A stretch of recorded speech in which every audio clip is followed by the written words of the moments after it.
Hello, fans, and welcome to This Day in Baseball, where we're going to bring you a full radio broadcast of today's game. And before we do that, I just want to thank Classic Baseball Radio, and there's a link in the notes where you can check out their full channel. They have many great radio broadcasts. And while you're listening to today's game, if you want to check out much more about the game and the players, look on the links below, and you're going to see links to player pages, the date the game happened, the year it happened, and the play-by-play. Enjoy the game, and check out the links while you're watching the game, and please don't forget to hit the subscribe button so that every time new content comes out, you're going to get that firsthand. And thank you again for checking out This Day in Baseball, and enjoy the game.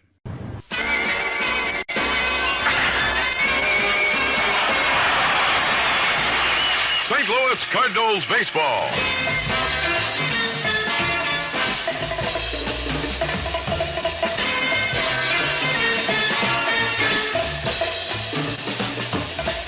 Brought to you by Anheuser-Busch Incorporated. Brewers of Michelob, Budweiser Malt Liquor, and Busch. Busch does it like no other beer. Have a glass or visit our St. Louis brewery and we will prove it. And by Sunoco and DX, the great gasolines from Sun Oil Company, and your nearby Sunoco and DX dealers.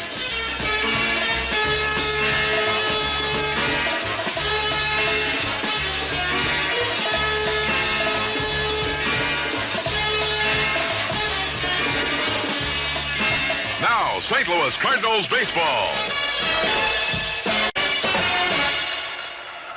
Hello again, everybody, with Jack Buck. This is Jim Woods to welcome you back to Three Rivers Stadium in Pittsburgh, Pennsylvania, as the Cardinals, driving on the slipping Pirates, go for their third in a row here on the banks of the Monongahela. Bob Gibson takes the mound tonight. His record is 10-10. Lifetime against Pittsburgh, he has won 22 and he's lost 12. His pitching opponent will be the former American leaguer Bob Johnson, who has had a struggling 7-7 year with the Pittsburgh club, and in facing the Cardinals once in his lifetime, met defeat. He is 0-1. The umpires are out with the respective captains. Joe Torre of the Cardinals, Bill Mazeroski of the Pirates, and here's the lineups they're turning in. For St. Louis, Matty Alou leads off, first base. Ted Sizemore, left field. Jose Cruz in center. Joe Torre will be at third. Ted Simmons catching. Joe Haig in right. Ted Kubiak stuck in base. Dal Maxville, the shortstop. Bob Gibson is the pitcher. Pirates are a little altered around tonight as Murtaugh tries to get them out of their prolonged batting slump, and Clemente is not playing. Dave Cash will lead off, and he'll play at third base tonight. Vic Davalillo, the former Cardinal, goes into right field. Al Oliver in center. Willie Stargell in left. Milt May is the catcher. Bob Robertson, first base. Bill Mazeroski at second. Jack Hernandez is the shortstop. And the pitcher, right-hander Bob Johnson. The umpiring alignment finds Harry Wendelstedt at home plate. Andy Olson will be at first base. Tom Gorman at second. And Chris Pellicudis will call the plays at third. And here come the Pirates.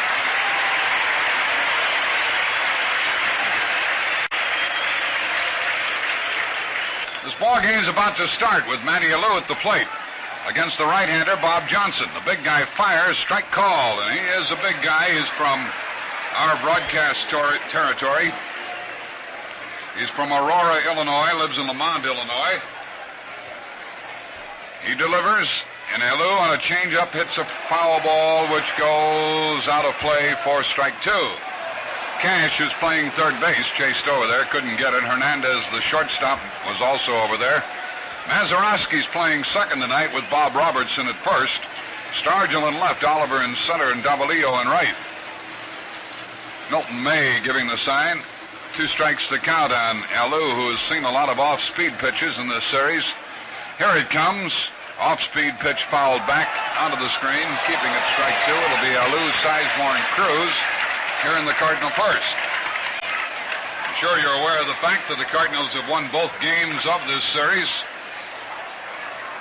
and are now within 6 of the Pirates, trying to make it 5. Here it comes. Matty swings and drills it foul into the seats. Look out. It's still strike two. The early starting time here of 7:05 on a Saturday night.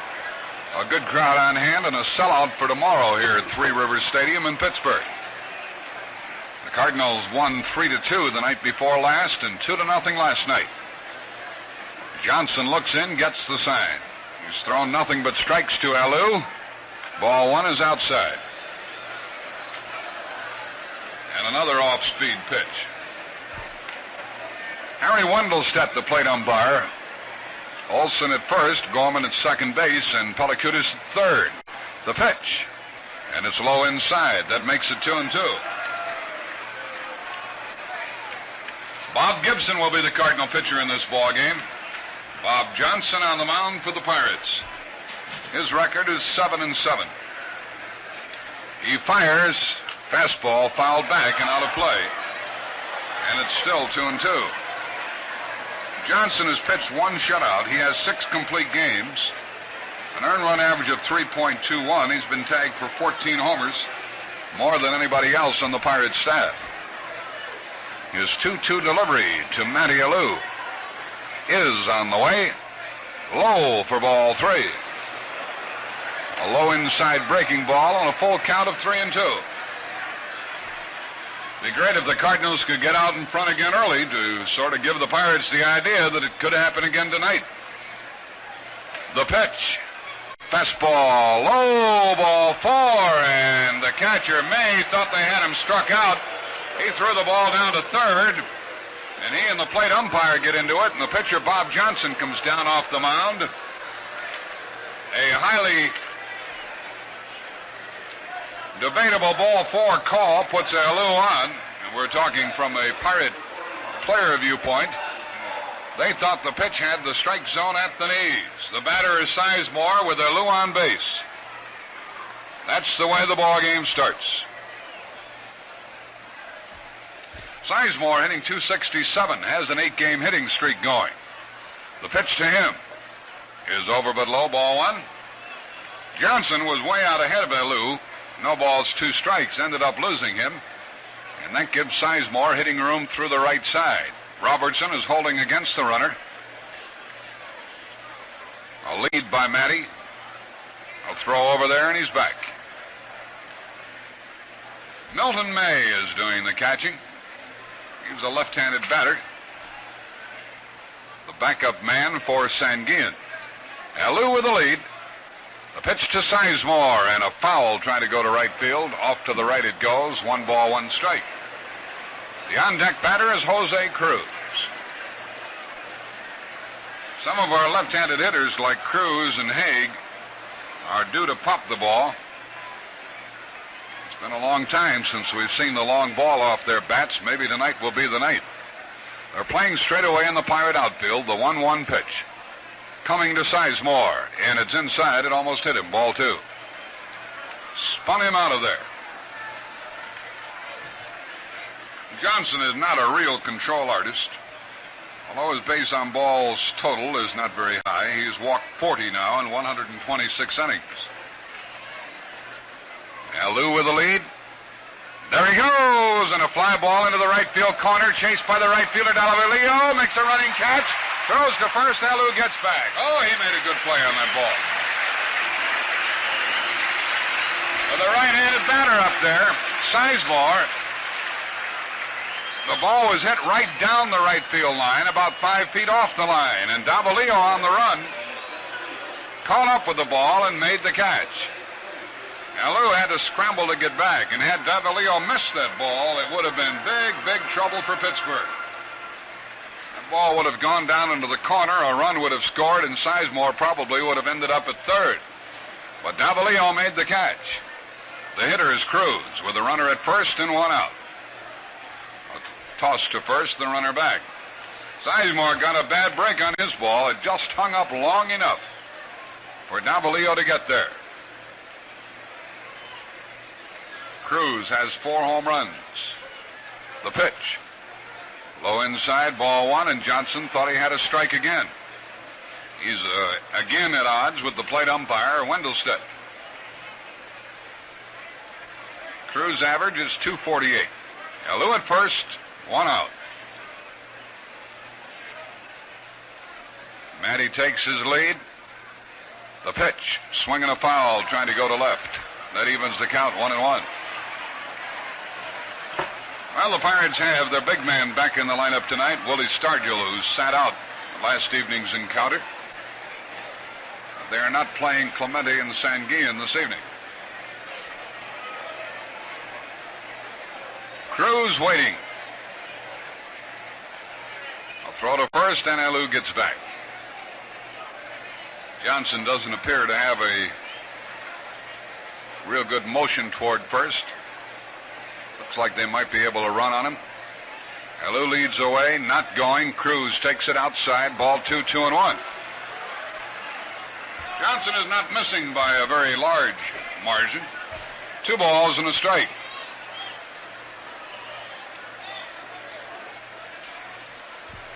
Cardinals hit and run on this count with Sizemore at the plate. Alou is not going, and the pitch is a strike call. At the letters, outside edge, 2-2. The on-deck batter is Torrey. Gibson will be the Cardinal hurler tonight, trying for his 11th win.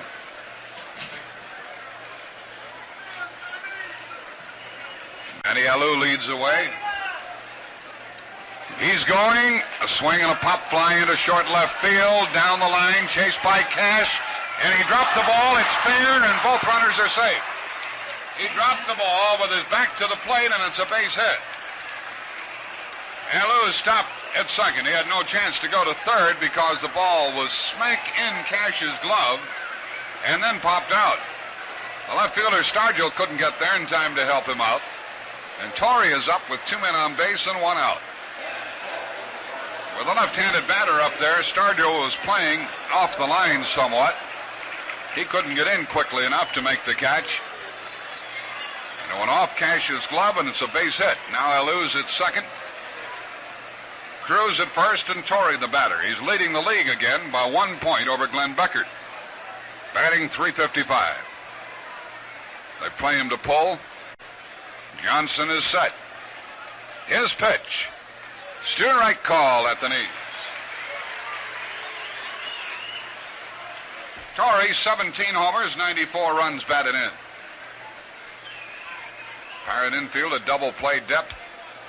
Mazeroski trying to keep Alou close at second base. Wouldn't be surprising to see Matty run. The pitch. Sidearm, curve, low outside, 1-1. We'll have another sidearmer going tomorrow, Bruce Keeson. Reggie Cleveland will work for the Cards.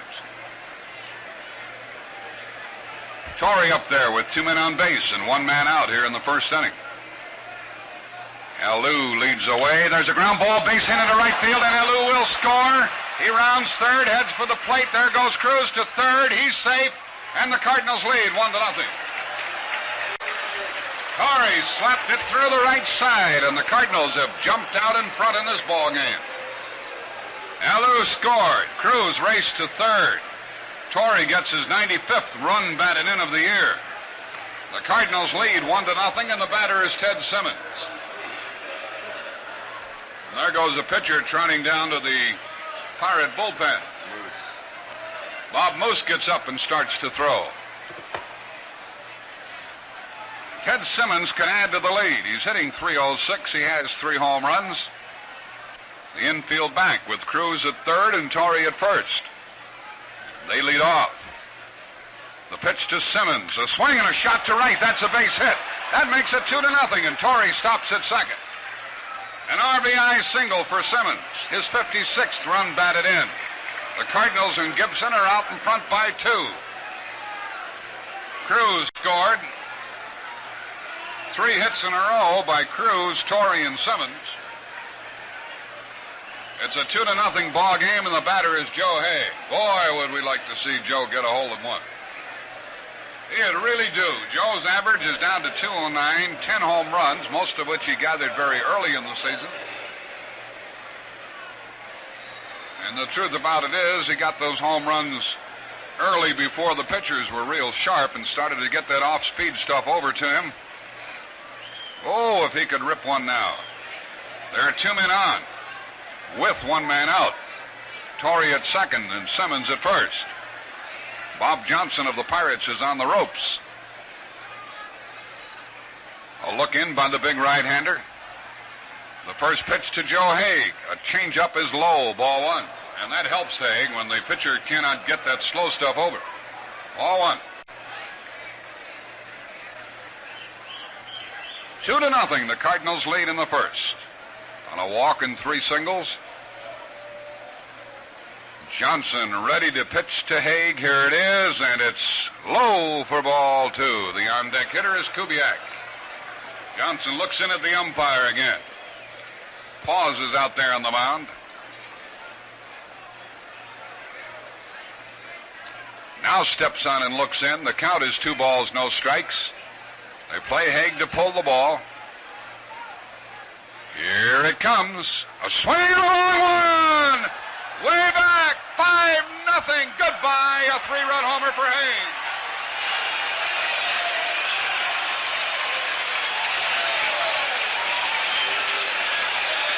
Well, I tried to talk him into that one. And with a count of 2 balls and no strikes, Haig homers with 2 on and makes it a 5-run Cardinal first.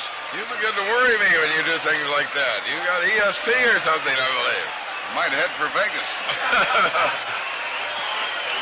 Here comes Danny Murtaugh out of the dugout. Haig with a count of 2 balls and no strikes. Drilled one, a line drive over the fence and right. Driving in Torrey, driving in Simmons. Giving Joe 11 home runs for the year. 37 runs batted in. And it's 5-0 here in the first. The only put out was on the fine play by Navalio. Yeah, you look back on that and think how many runs we might have in the bank. I'm delighted with the 5, but had not Davalillo come on to make that circus robbery on the ball hit by Ted Sizemore, we might have 6 or 7 in the bank. Danny Murtaugh made an awfully slow walk to the mound. Moose hasn't been warming up very long, but it may be that the smiling Irishman from Chester, Pennsylvania, has seen enough of Big Bob Johnson on this evening, and that's what Harry Wendelstedt has gone out to find out. We've got a long way to go in this ball game and against a tough Pirate-hitting ball club, but the Cardinals have Bob Gibson on the mound, and he's been staked to a 5-run lead on 4 hits. And as I said, if the Cardinals can score early, the Pirates might get the idea that it could happen again. Well, they surely do have that idea right now. Murtaugh leaves the mound without making a pitching change, and Bob Moose continues to throw down in the bullpen. What's the story on Moose, Jim? He's out of their rotation, isn't he? He was away for 2 weeks of Marine duty, as I understand it, Jack, and then he came back and he had 1 start and he was very ineffective in it. And I think possibly Danny just has him down there to try to get him back in shape, and we full well know about all the military duty and how it's affected some of our men. Well, now we're going to have a pitching change, and we might have a little discussion here because Danny Murtaugh had left the mound and walked off the playing field, that is, beyond the foul lines. I was under the impression, Jim, that once a manager did that without making a pitching change, the pitcher had to work to an additional batter. That was my understanding, too, but looks like the umpires are going to allow this because Moose has got his jacket and he's headed on the long walk in here. So the Pirates are making a pitching change here in the first inning, and they are bringing in the right-hander, Bob Moose. Moose has the same record as the gentleman whom he replaces on the mound. Johnson leaves with a mark of 7-7, and Moose is the same. Well, this isn't going to help Johnson's earned run average any. He pitched a third of an inning. He allowed 5 runs, 4 hits. He struck out none and he walked 1. And Lou worked him for a walk. Sizemore lined to right. Cruz got the pop single that went off the glove, actually out of the glove, of the third baseman Cash out in short left field. Torrey singled home a run. Simmons singled home a run. And Haig hit a 3-run homer, and the Cardinals lead 5-0. And Moose comes into the ball game, and Kubiak will be at the plate against him. Murtaugh and Wendelstedt the manager and the plate umpire got into a discussion out there in the mound. And it started to get heated. Then the Pirates made the pitching change. Actually, the plate umpire here did not call for the pitcher out of the bullpen, nor did it appear that Murtaugh called for the pitcher out of the bullpen, so I guess I must be mistaken about my interpretation of that rule. Just as when a manager makes 2 trips to the mound in 1 inning, the pitcher has to come out. If he visits the mound at any time and then leaves, I thought that the pitcher had to work to another batter, but I guess I'm wrong. How'd the Giants do today, Jim? Or how they They're in the 10th inning. They're tied up 5-5 with McGraw going against Don McMahon now. Don't know who started the game for New York. Bryan started for the Giants, but it's 5-5, last of the 10th. We continue now with the right-hander Bob Moose on the mound. And Ted Kubiak at the plate, hitting .229 with 4 homers. He takes a ball inside. I'll bet that Johnson, the Pirates starter, will blame the umpire for part of his troubles because he didn't agree with about 4 or 5 calls. Kubiak swings, grounds it to the right of Robertson. Off his glove, he picks it up and he throws too late. And that'll be a base hit. The ball was hit to the right of Robertson. It went off his glove. He made 1 grab at the ball, but it had rolled away. And Kubiak is safely on with a hit, the Cardinals' 5th hit of the inning. The batter is Maxville. I don't know if last night when we were describing the game, the disappointment showed in my voice with regard to Maxville's accomplishments or lack of accomplishments. I should point out that Maxie, with that sore side, is playing with his chest all taped up. He injured his ribs in a belly flopper down at second base the other night, and he's just having a lot of trouble swinging the bat. There's a throw to first, and Kubiak gets back. So if I was a little harsh on Maxville, it was because primarily of our disappointment more than anything else. The pitch to Dow, and he takes it low for a ball.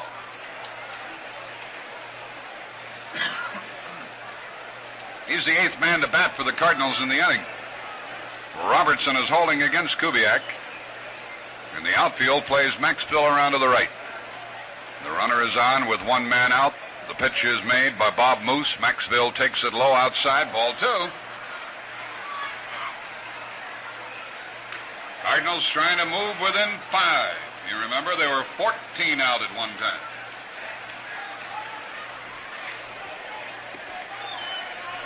Two balls, no strikes, the count to Maxville. He's hitting .220. The pitch to him. Swing and a foul, trying to go to right field, 2-1. Gibson kneeling in the on-deck circle, and he must be feeling pretty good about the situation at the moment.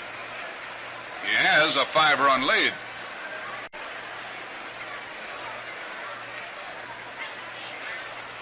We've been underway here for about 25 minutes, and the Pirates haven't swung a bat yet. There's a throw to first, and Kubiak got back. It was pretty close. 2 balls and a strike to Maxville. The runner might be going here with 1 man out. The runner is not going, and there's a foul out of play. 2-2, the ball down into right field. A walk to Alou. Sizemore lined out. Cruz, a scratch single. An RBI single by Torrey. An RBI single by Simmons. A 3-run homer by Joe Haig. 5-0 Cardinals. 2-2 on Maxville. Moose is ready. Pitches. Swing and a miss. He struck him out with a high delivery for the second out of the inning. It's pause for identification with Bob Gibson coming up, the 9th man to bat here in the Cardinal First. This is the Cardinals Baseball Network.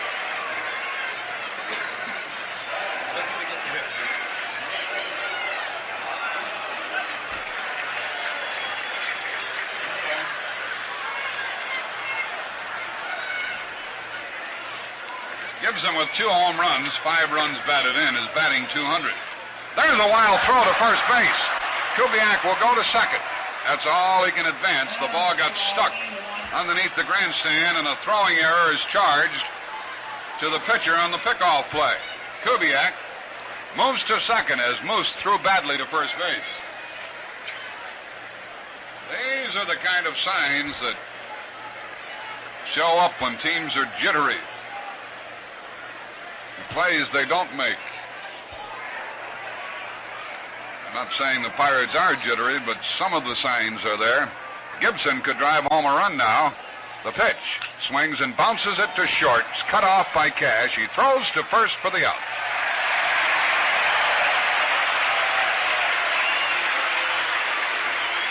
Gibson is out 5-3 to end the Cardinal first.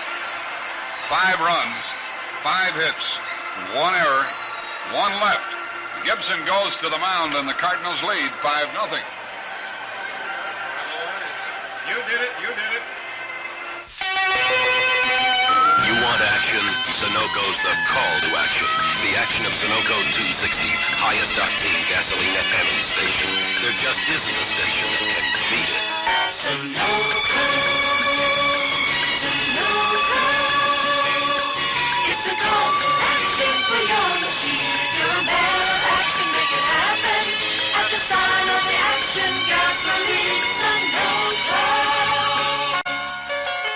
Sunoco makes it happen for your car. The custom blending pump blends 260 into Sunoco Premium, Middle Premiums, even regular. Get 260 action. It'll mean real action for your car. Sunoco. It's a call to action for your machine. If you're a man of action, make it happen. At the sign of the action gasoline, Sunoco.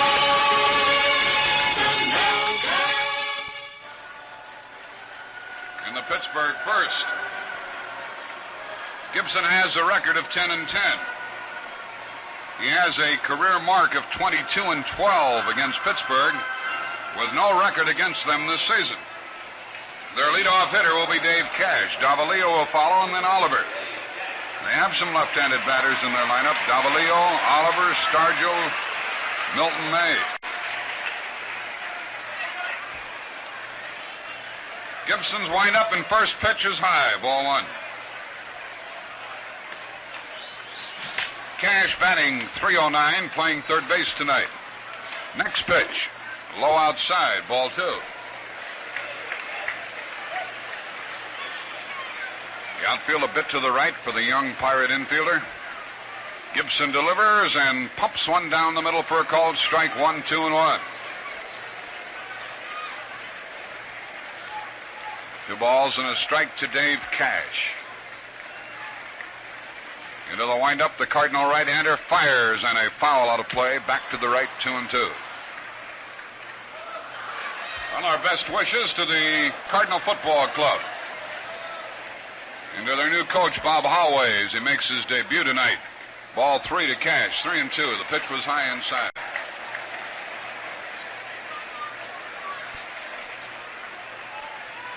There's a line drive into right field. Haig is right there. Comes in, has it. 1 out. The 3-2 pitch, and Gibson, working with his usual rapidity, brought it home. Cash flied to right. There's 1 out. The batter is Davalillo. The former Cardinal, longtime American leaguer, Davalillo, is batting .286 with 1 home run. Clever little hitter, this guy. Moves the ball around. They play him to pull. Frank Osiak coaching at third for Pittsburgh, and Don Leppert at first. The pitch on the way. Davalillo takes it low for a ball. Simmons, the catcher. An infield of Torrey, Maxfield, Kubiak, and Alou. Ball outside, ball 2. Gibson's been behind the first 2 hitters here. He came back and got Cash. He's 2-0 on Davalillo with Al Oliver in the on-deck circle. Strike called, 2-1. Davalillo taking all the way, and that's a problem of being behind by 5. Gibson fires. Strike 2, 2-2. Another called strike, 2 balls, 2 strikes.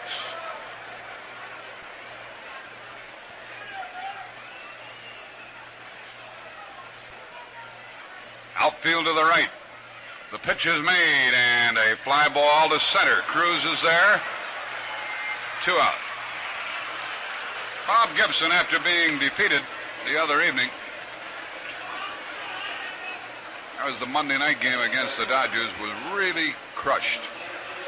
I mean, he was crushed. He's a fellow who doesn't show his feelings much, but that defeat really hurt him. And when the Cardinals won these first 2 in Pittsburgh, he said, I better crank myself up a pretty good ball game, hadn't I? The pitch to Al Oliver. Inside ball 1. Oliver usually hits Gibson quite well. We remember some game-winning blows that the Pirate outfielder has delivered against the Cardinal pitcher. He has power to left center field. Oliver batting .274 with 6 homers. Gibson has retired the first 2. There's a fly ball to left. Each outfielder will handle a ball. Sizemore had trouble but made the catch. He didn't see that ball right away. Haig caught 1. Cruz caught 1. Sizemore caught 1. At the end of 1, the Cardinals lead 5-0. Nice cold Bush. Bush does it like no other beer. Hey, Barney, come here. Give me one of your ice-cold beers. Not ice-cold beer. Ice-cold Bush. Best thing that ever happened to a thirst. Almost sells itself, you know. I just go along for the walk. You're quite a promoter, Barney. Oh, no. A promoter's a guy who will furnish the ocean if you'll buy the ships. Now, me, I render my thirsty fans a service. Right, with the best beer in the ballpark. I'm almost a public servant, you might say. I do say. I can't imagine a ball game without you, Barney. Without beer. Without Bush, you mean? There's as much difference as between lightning and a lightning bug. Go get 'em, Tiger. You got a lot of thirsty people waiting for you. Tell the game good, Jim. I'll see you later. Ice-cold Bush. Bush does it like no other beer. Barney the Bushman. Say hi next time you see him. We go into the second inning. The Cardinals lead 5-0, sent 9 men to the plate in the first as they routed Bob Johnson, and they're hitting against Bob Moose with Matty Alou leading off. Matty walked to start the first inning merry-go-round. Faces Moose for the first time. The pitch is made, and it's a ball outside. Moose pitching for the Bucks. The division-leading Pirates.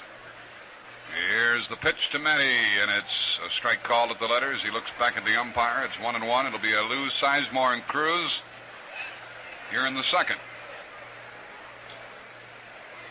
Next pitch, ground foul, ripped past first base down into the corner. That makes it 1-2. Benson is coaching at third for the Cardinals with Ken Boyer at first.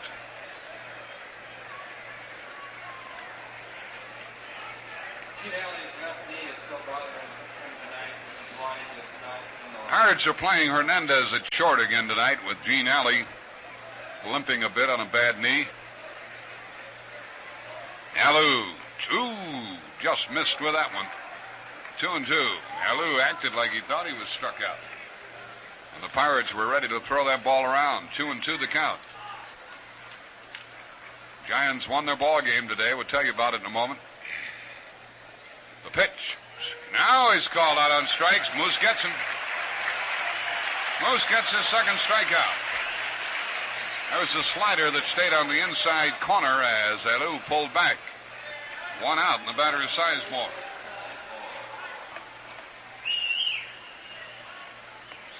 I'd like to see the Cardinals mount another attack because you never have too many runs. Here's the pitch to Ted. Sizemore hits one, a diving try by the third baseman. He can't get it, and Sizemore has another hit. Sizemore singles with 1 man out. That ball was in on him, and he got around on the ball. He's now hit safely in 9 straight ball games.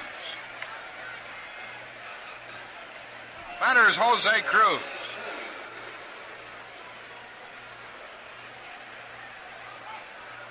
Cardinals came here with a 4-game losing streak riding. 2 against the Dodgers, 2 against the Braves. They could have won some of those games. Everybody on the ball club has agreed, but that's history. The pitch to Cruz. Swing and a miss. He was going for the long ball. Not just because he missed the last ball, Jack, but somehow Cash doesn't look comfortable at third base to me with these moves and everything. He's an outstanding young second baseman, but it's not that easy to move from position to position.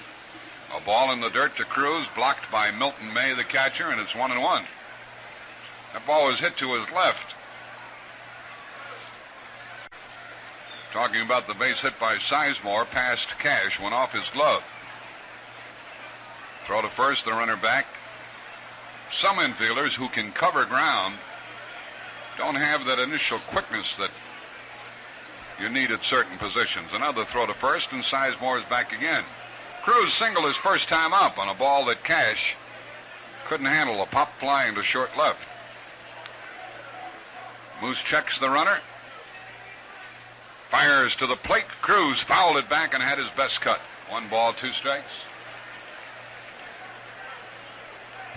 Jose had a good rip at that one, but just couldn't handle it. 1 ball, 2 strikes. 5-0. The Cardinals lead here in the second. Gibson set the Pirates down in order in the first. Redbirds batting in the second. Sizemore at first, 1 out. Cruz at the plate, and Torrey up next. Throw to first. Nothing doing.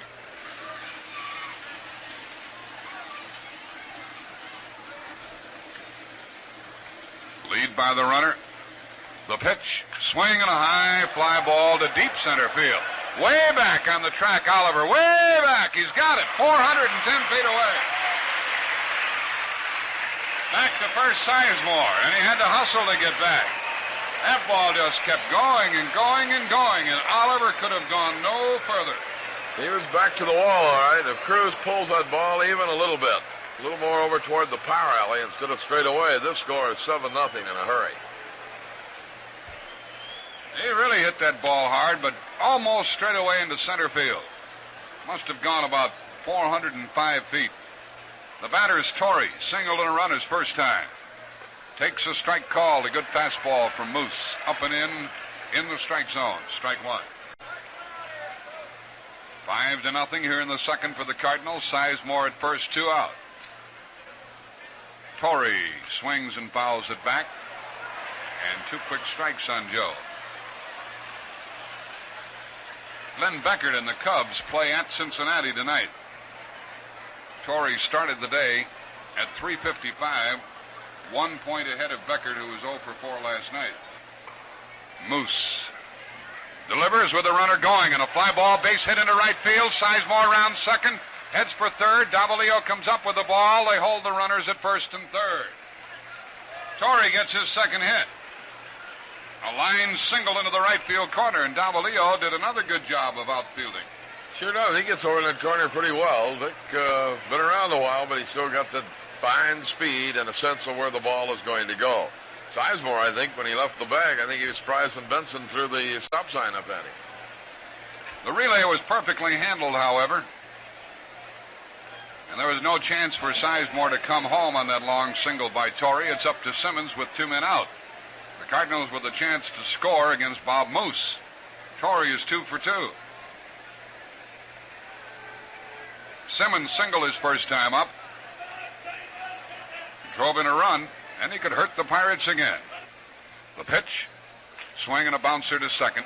A big hop to Mazeroski. Throws close, out. Mazeroski had to wait for a big hop, and then he got Simmons by about a step. And the Cardinals leave 2. No runs, 2 hits. There were no errors and 2 men left. The Cardinals have left 3. The Pirates come to bat in their second. The Cardinals lead 5-0. Ice cold Bush. Bush does it like no other man. Hiya, Barney. Hi, Jack. Give me a bush and sit down for a while. Oh, can't stay long, Jack. Got to push the bush. Those pretty girls out there make walking a pleasure. Better not let Mrs. Barney hear that. She's quite pretty herself. And that's odd, too, because she's got a sister who's really ugly. A dog, huh? We used to figure she put her face up in curlers.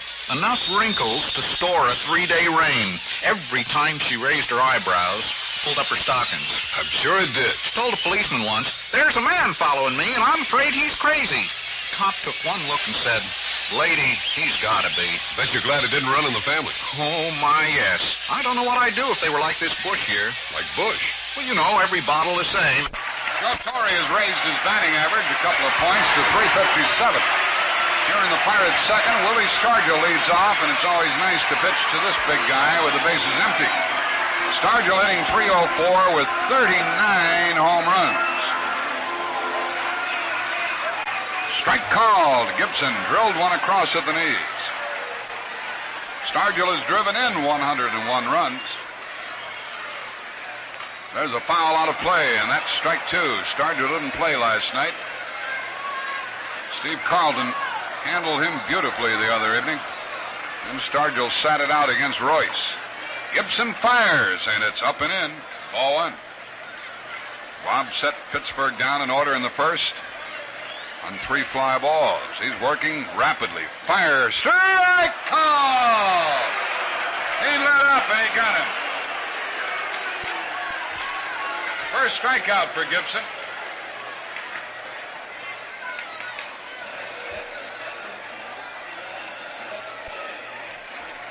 The batter is Milton May.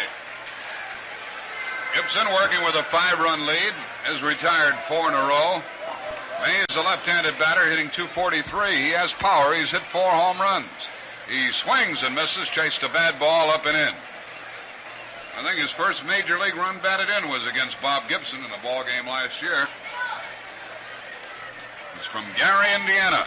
Swings and fouls it back. That's strike two. Fan made a good play on the ball. May is a 6-footer, 175, a fine catching prospect. The pitch on the way to him, and a changeup, and he swings and strikes out, but he'll go to first as Simmons couldn't handle the ball in the dirt. The ball went back to the screen. It's a strikeout and a wild pitch. Gibson is credited with his second strikeout, but a wild pitch puts Milton May at first with 1 out. So Gibby gets a bad break there as Simmons was unable to prevent the ball from going back to the screen. Bob Robertson, the batter. He's hitting .268, right-handed hitter. Takes a ball, gets away. The runner does not advance. And the way Simmons is struggling behind the plate, you suspect that Gibson has a good breaking ball. He goes out to talk with the pitcher. Robertson is the second leading home run hitter on the Pirate Ball Club. He's blasted 23. The outfield deep to the left for him. May at first, 1 out. The pitch, swing and a foul, and he had a home run cut. It came back to the screen.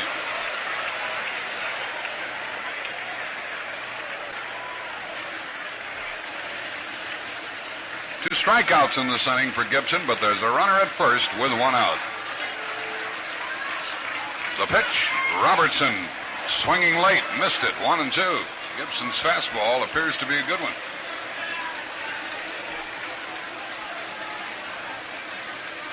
Robertson looked over into the Cardinal dugout for some reason. 1 ball, 2 strikes the count. The pitch struck him out with a good low breaking ball, and that's 3 strikeouts in a row for Gibson. Now the runner's at first with 2 out. And the batter is Mazeroski. There was a guy strike out 4 in 1 inning. It could happen. Mazeroski playing second base tonight, hitting .262.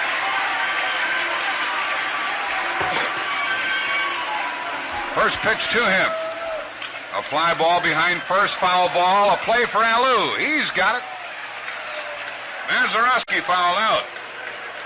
The Pirates do nothing in the second. They put a runner on and leave him on. No runs, no hits, no errors. A wild pitch, 1 left. At the end of 2, the Cardinals 5, Pittsburgh nothing. Sure is warm today. Yes, ma'am. That'll be 10 cents toll, please. I got it here somewhere in my purse. Oh, my, the car stalled again. Come on, car. Not here, please. That's 10 cents, ma'am, and you'll have to move your car. How can I move it when it won't listen to me?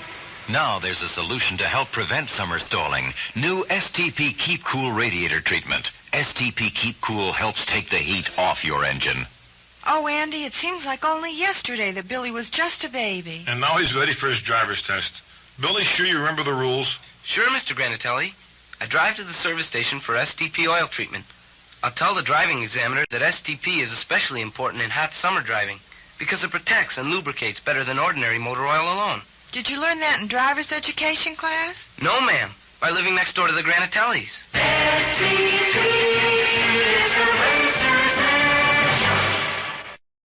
We're going to the third inning here. The Cardinals lead 5-0, and here for the play-by-play of the ball game is Jim Woods. Thank you very much, Jack. And Joe Haig has struck the big blow in the first inning for the Cardinals. Looking at Moose's first pitch, it's over the outside corner for a call strike. 0-1. Haig popped his 11th home run of the year. His first in quite a while, but he picked a great spot for it, I'll tell you that. Off-speed pitch by Bob Moose, and it's a ball and a strike. Moose has not been the big winner that they'd hoped he would be this year. Ball outside, 2 balls and a strike.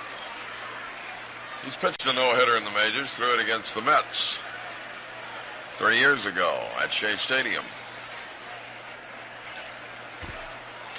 2-1 pitch coming from Moose, and a swing by Haig and a missed strike 2. 2-2 the count. Been 7 hits in the ball game, and the Cardinals have all of them. They ride high, wide, and handsome here in Game 3, but a long ways to go. Ball 2 is just a little low. Scoreboard for ball 3, rather. 3-2. None on, none out. Kubiak will be next, and then Maxwell. Payoff pitch from Bob Moose. Swung on and missed strike 3. Moose gets his third strikeout, puts one away, and brings up Kubiak. Jim, looking at this game from a Pirate viewpoint, it might be valuable for them to be able to bring a fellow like Bob Moose through in this game, although he has given up 3 hits in the time that he has worked. But for him to get back into the pitching rotation almost seems to be a must for Pittsburgh. I would think perhaps if he would work around. Here's Kubiak waiting for the first pitch. Sends a high fly ball out toward rather deep right, but Davalillo's on the move, and he gets to it, and he has it for the out. I think maybe he might replace Johnson in the pitching rotation, because Johnson has got to be a disappointment. They gave up a lot to get him from the Kansas City club. Gave up Freddie Patek and a good catcher in Jerry May and a pretty fair hurler in Bruce Canton. And he's just not lived up to expectations. 2 men out, here's Maxwell. Maxie, strikeout victim, his first time up. Facing Moose. Sends the foul back out of play. Way into the upper deck. Cubs have gone out ahead of the Reds now, 3-1. At the end of 2 1/2 innings. Houston and Atlanta play later, Montreal and L.A. later. Maxwell takes a ball down low. Phil's in San Diego, not scheduled tonight. Minnesota drubbed the Tigers today, 9-4. Oakland beat the Yankees 1-0. The ball hit down to Mazeroski. The Golden Glove is up and on to first. That retires the side. No runs, no hits, no errors, nobody left. We go to the bottom of the third, and it's 5-0 St. Louis. Working like the Dickens at the mill all day. Wear a man out all right. I'll be beat when the quitting time whistle blows, but I'm gonna have some fun tonight. A man's gotta have some time to live, keep his outlook bright. I'll bend my back for the man all day, but I'm gonna have some fun tonight. The good times don't come easy. Those times when a man can sit down with his beer and get back into things. Busch makes the best of times like these because the mellow flavor of Busch goes along with the good times without getting in the way. With a long day behind you and pleasure on your mind, Busch does it like no other beer. Visit our St. Louis brewery, and we will prove it.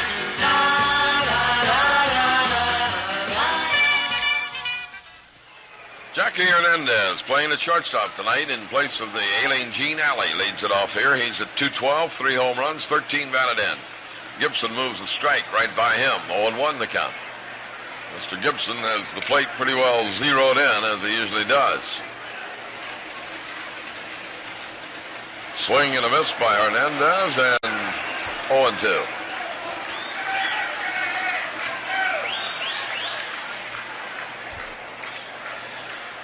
A ball outside, a moving pitch that was outside, a little low. 1 ball, 2 strikes.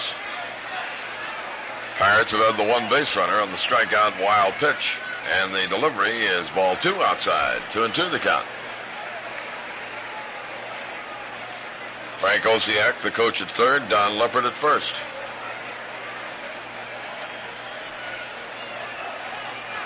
The old Missourian, Bill Verdon, who is Murtaugh's first lieutenant, possibly the heir apparent if Danny steps down after this year because of health reasons. There's ball 3. Not made any appearance on the field during this entire series. Full count 3-2. Gibson got ahead of Hernandez and now has got him out to the full count. Here's the payoff pitch. He walked him. For Gibson, lost Hernandez. And Bob Moose will bat for himself. Not a great hitting pitcher, but he'll get a base hit every now and then. He's been up 33 times. He's had 4 hits.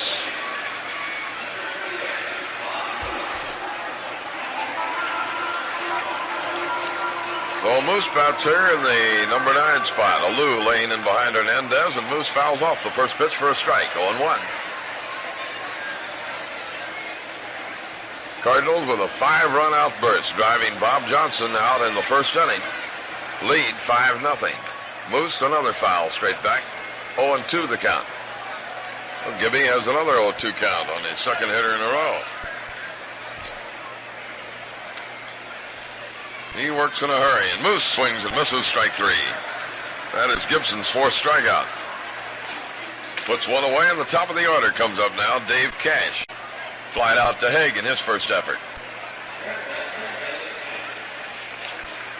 We won't be back until the 27th of August. The Cincinnati Reds will be there. We'll be playing the Reds, the Mets, and the Cubs in the homestand coming up. Fly ball, rather deep right field. Drifting back goes Haig. He's getting a beat on it, and he makes the catch. 2 men out, and Hernandez returns to first, and we'll pause for station identification on the Cardinals Baseball Network.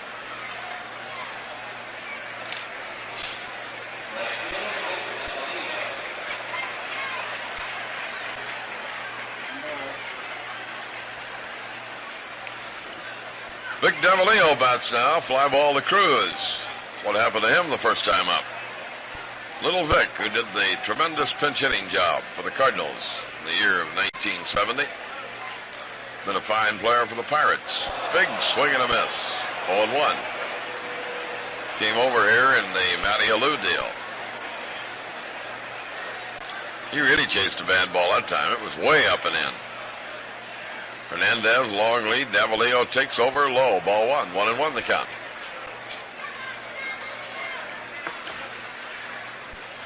The end of 3.5. Cubs 3, Reds 1. Behind Pappas. Gibson ready to pitch, jumped off the mound. Hernandez returns to first, and Davalillo gets out of the batter's box in a hurry. 2 men out here in the 3rd inning. Pirates are still looking for their first hit. Foul, out of play. 1 ball, 2 strikes.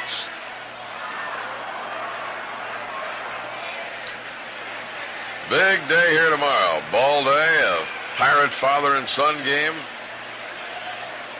and a sellout crowd expected.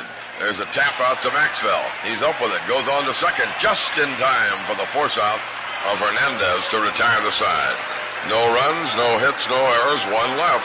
The end of 3 innings, 5-0 St. Louis.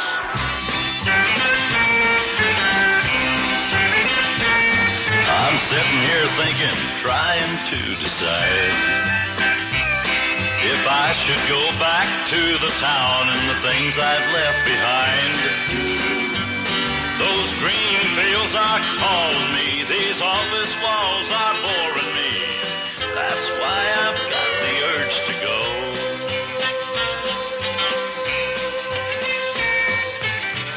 You can spend so much time trying to get ahead that you forget where you really are. Take time to get back to the good and natural things in life, and do it with a cold bush. The good flavor of Busch comes from the finest natural ingredients brewed the old world way. Nothing artificial added, nothing changed. For a beer that does it like no other. Naturally.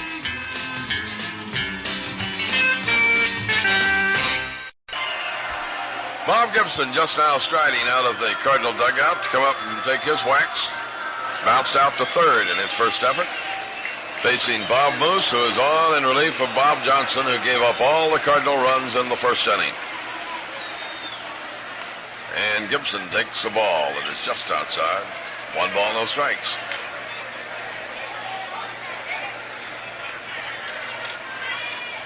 Moose brings it in, took a little bit off of it, and Gibson didn't get it. 1 ball, 1 strike. Outside of the first inning, this ball game has moved right along.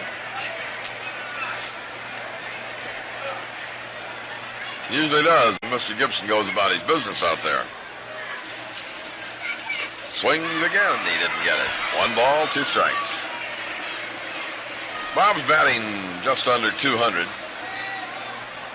Not been his most productive year with the bat, and he's had some good ones. He swings, a delayed swing, and a delayed call on the part of Wendelstedt, and it's a strikeout. So that is 4 strikeouts for Moose. 1 out, top of the order up. Matty Alou walked and struck out.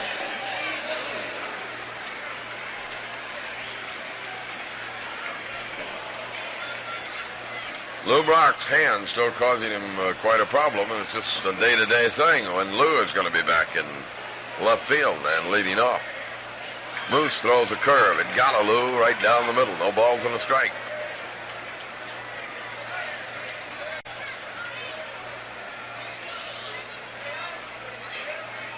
Little bit low. 1-1 the count. Fine as this new stadium is, they have problems around there. They have bottlenecks. They have a big crowd or even a small crowd. There's only 2 ways to get in and out of this place. And you should see the traffic piled up around here after a ball game. No longer a smoke problem in the city as there was many, many years ago, but the Mellon family spent, I don't know how many millions of dollars to do away with that. Moose delivers. Fly ball, center field. Back goes Oliver. In position, waiting, and has it. 2 men out for the Cardinals in the 4th inning, and Sizemore, who is lined out and singled, is the batter.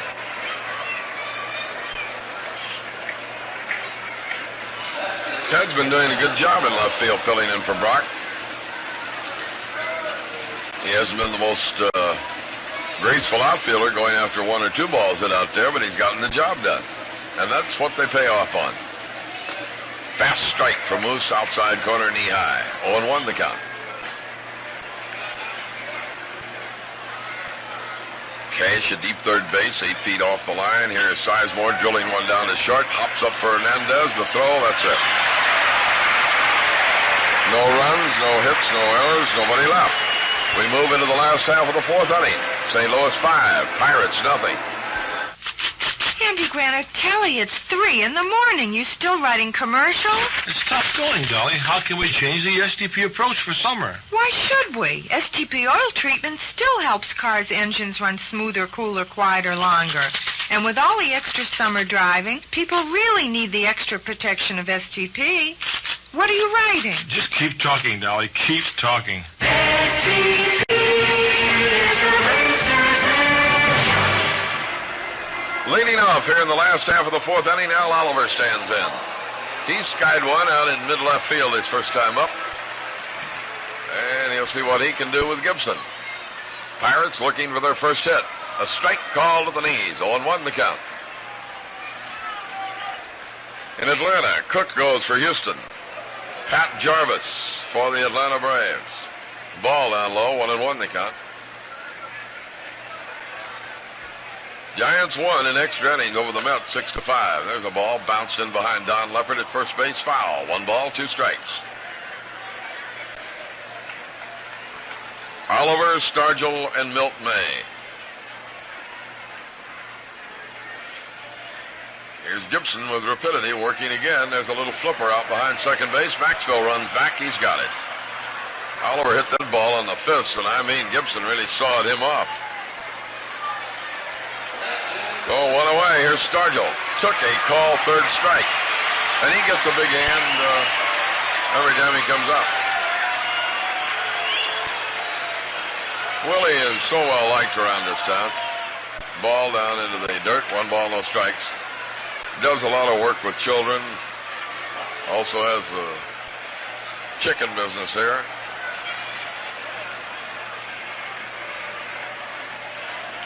Hails from the Compton, California area, where so many fine athletes came from. Inside to Stargell. 2 balls, no strikes.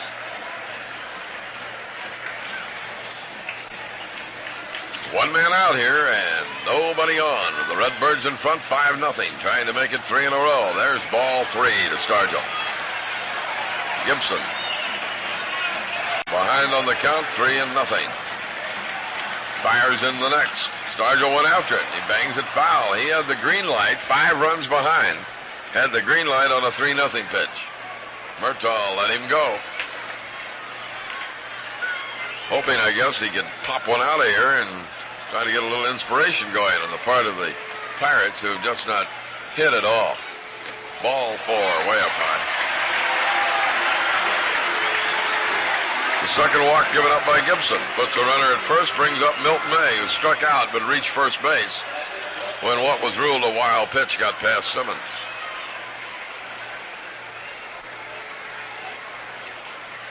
Pirates have lost 13 out of their last 16. Gibson getting adjusted and waiting for the young left-hand hitting catcher to get fixed at the plate.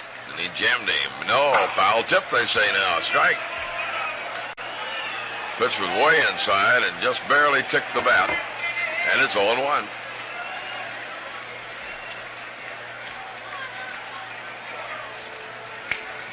The old Cardinal Nellie Briles is up and throwing in the Pirate bullpen. Milt May takes the ball down low, 1-1.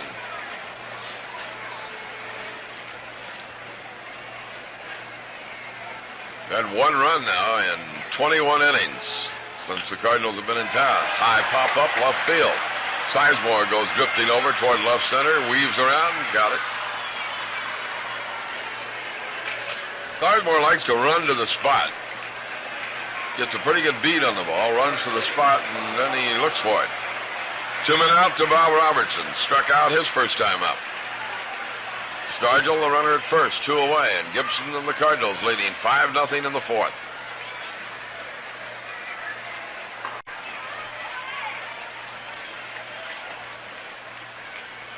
Fastball, strike call at the letters of the big muscle man from Mount Savage, Maryland. Talk about some of the strong men of the game. This guy ranks right up there with them. Check swing, a foul, strike, and it's 0-2. He did not get a cut that time.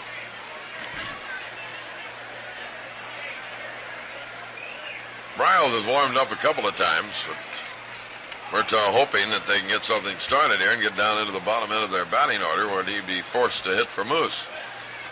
But Mr. Gibson is not about to let that happen, it would seem.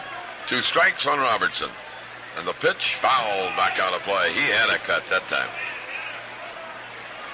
0-2. Gibson has given up 2 walks and 1 runner reached on the wild pitch, and that's all the Pirates have had so far tonight through the first 3 2/3 innings. Gibson brings it in wide of the mark, 1-2 the count.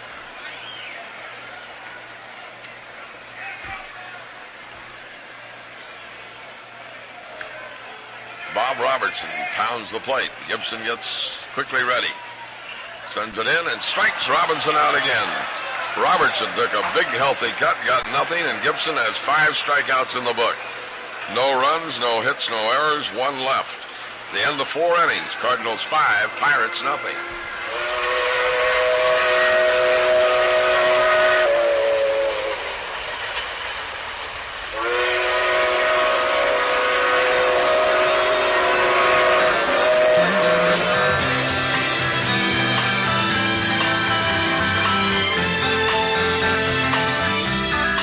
Wherever it's going, part of you goes too, heading for open spaces and places you've never seen.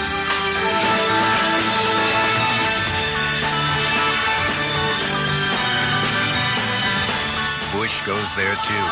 Travels to the best barley and hops wherever they're grown. Brings them back and brews them slowly into a full, mellow beer.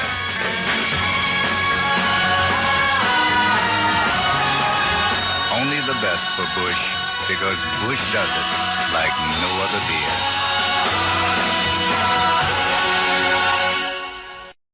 Fifth inning now.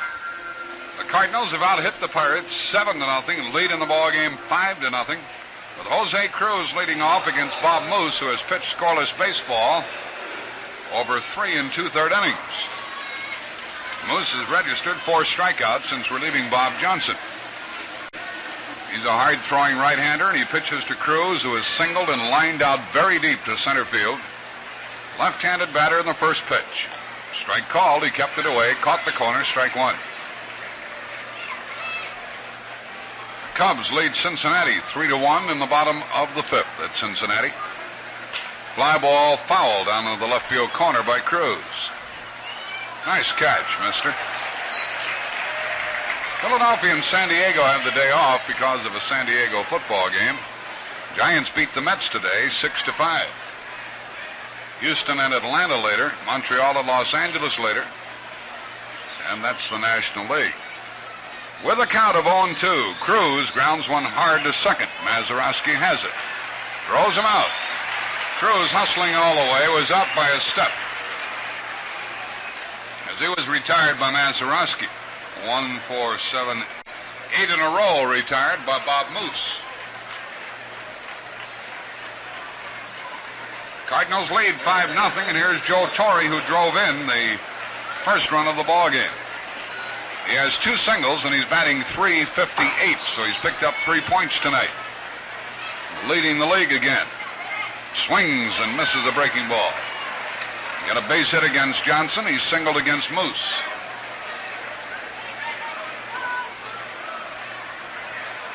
The right-hander pitches, misses, low outside. 1-1.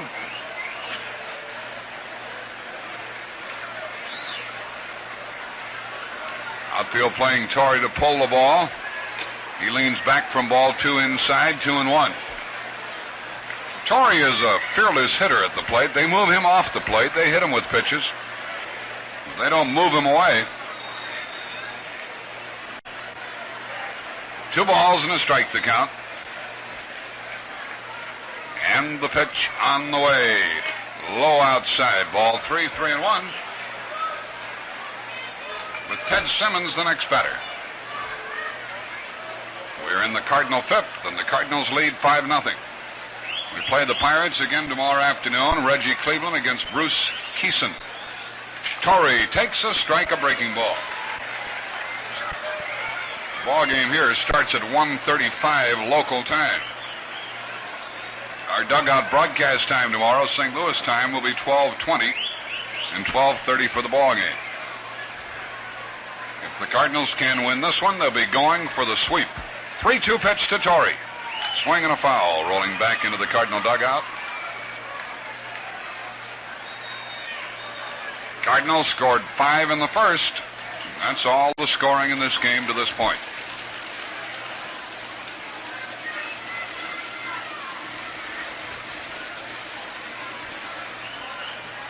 Bob Moose pitching to Joe Torre. Swings and a base hit to left, and he's 3 for 3. That ball was up and in, and Torre ripped it into left field. He is 3 for 3 in the ball game tonight. And all 3 of his hits have been screamers. One a hard hit ground ball through the right side. The other a line drive single into right. This one he pulled into left. The batter is Simmons. Ted is 1 for 2. Drove in a run with a first inning single, and then against Bob Moose, he grounded out. He's up there batting left-handed. The pitch. Swing and a line drive into left, and the left fielder coming hard. Stargell. He fumbled the ball. Torre rounds second and heads for third. Simmons going for second. They're both safe. It's a double. Stargell came hard in left field, and he's a pretty good outfielder. He almost caught the ball at shoe top level. It popped out of his glove, rolled behind him, and Torrey scooted on to third, and Simmons went down to second base with his second hit of the night. The batter is Haig, and they might put him on. They'll walk Haig and load the bases. An intentional walk is being affected to Joe Haig. It's the first pass issued by Bob Moose. Cardinals with a chance to score their first runs off of this fellow will have the bases loaded, one out, and Ted Kubiak up there batting left-handed. Nothing doing in the Pirate bullpen. Haig hit a 3-run homer in the first and then struck out in the third. There's ball 4. Joe's 3-run homer in the first inning made it 5-0. It was his 11th home run of the year, giving him 37 runs batted in. Kubiak could help the Redbirds here. He got a base hit in the first. It was a wasted single, as it turned out, then hit the ball deep to right. So he's 1 for 2. Pirates looking for the double play, and they have one of the great pivot men ever down at second base in the person of Mazeroski. Robertson is playing in at first, even with the bag. That's surprising. Swing and a smash past him down into the right field corner. 1 run scores, 2 run score. Haig goes on to third base. They bring him around, and now they hold him up. He tries to get back to third, and he does, and it's 7-0. Why Robertson was playing where he was playing, I do not know. He was playing even with the bag at first, and Kubiak doubled to his left, Robertson's left, down into the corner, driving in 2, making it 7-0. Kubiak's second hit of the night, a 2-run double. And the runners are on at second and third with 1 out, and Maxfield is up. He's 0 for 2, and the infield is in. Robertson and the others are playing up, and there's a ball to Maxfield, ball 1. Now, Maxie doesn't have to extend himself to the point of swinging a bad ball because the pitcher is coming up next, because the next batter is Gibson, and he can help himself. It's 7-0, second and third, 1 out, and a ball a little bit high, ball 2. They walked Haig, but they lost Kubiak. Nelson Briles is warming up in the Pirate bullpen. Now they're going to walk Maxwell and pitch to Gibson with the bases loaded. When the bases were loaded in Kubiak at the plate, the Pirates looking for the double play, they had Robertson, or he did it on his own, playing exactly parallel with the first base bag. He had no chance to get the ball. It was hit to his left. Had he been deeper, he might have flagged it down. And he's a right-handed thrower with a glove on that side, and things like that make a difference. Bases loaded, 1 out. Gibson at the plate. The Cardinals leading 7-0. Gibson is 0 for 2. Wants a fly ball if he can get it. Here is the pitch to Bob Gibson. Swing and a fly ball to right. That'll get a run home. Both runners tag up. Davalillo makes the catch. Here comes Haig, and he scores. Maxfield is second. He's safe.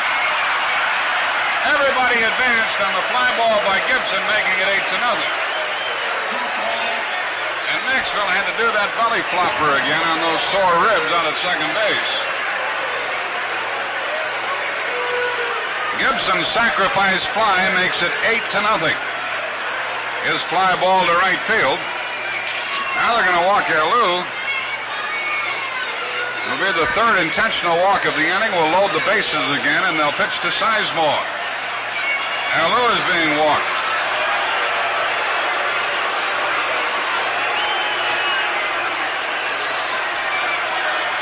The bases will be loaded with 2 men out. Alou is cleaning his fingernails while Moose walks him. Just standing there.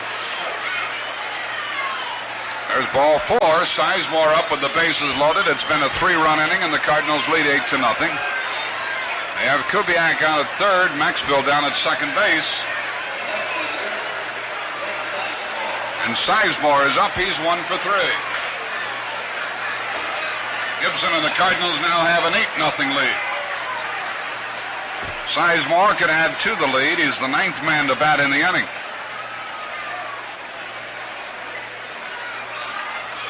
Moose goes into a full windup and delivers to Ted Sizemore, and it's high, ball 1. 2-run double in this inning by Kubiak, a big blow.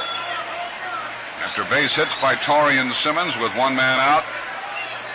Next pitch to Sizemore with the bases loaded, a fly ball to right. Should end the inning. Everybody running with 2 men out. Davalillo onto the ball. He has it. And the Cardinals score 3. Sizemore flied to right. He's 1 for 4. The Cardinals score 3 times on 3 hits. No errors. 3 left. They have stranded 6. We go into the bottom of the 5th inning. Gibby and the Cardinals lead 8-0. Going to the Pirate 5th inning, Nelson Briles continues to throw in their bullpen, for the pitcher is due to bat here in the 5th. The batter is Mazeroski. He is looking for his 2,000th Major League hit. He swings and misses. The first pitch was a strike call. This one strike 2. Now Bob Veal joins Briles in the bullpen. There's a ground ball back to Gibson on 1 hop. Gibby flips it to Alou, 1 out. Pirates have no hits in the game. The batter is Jackie Hernandez, the right-handed hitting shortstop from Panama. He walked his first time, was left on. Pirates have had 3 base runners, 2 on walks, and the other on a missed 3rd strike. Hernandez takes the ball way outside. The score is 8-0 Cardinals.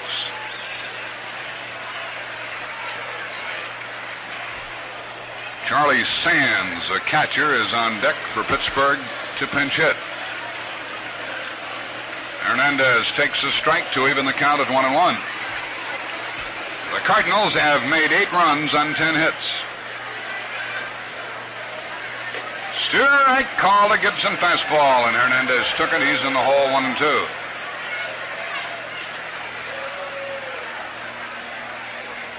Bob started to work again, stopped. Pumps once more and fires, and it's low. 2 balls, 2 strikes.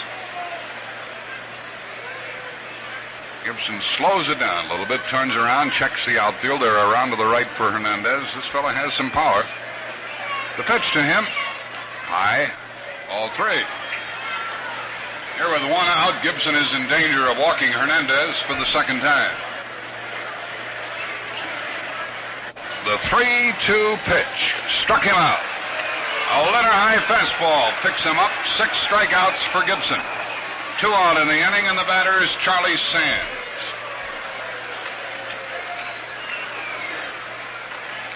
Sands, a left-handed hitter. Used to belong to the Yankees. We saw him in spring training with the Pirates. He's a big guy, about 6'4". There are 2 men out. Base is empty. Sands batting for Moose here in the 5th. First pitch, a swing and a miss, and he took a home run cut. Moose pitched 4 2/3. He's charged with 3 runs and 6 hits.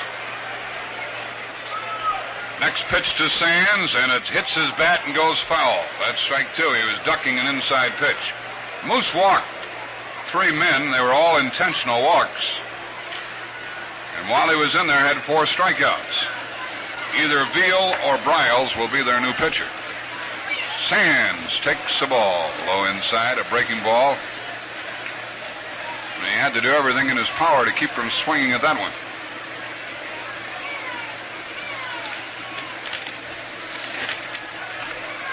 Sands is up there with 2 men out. The pitch to him, and a swing and a miss. The breaking ball got him.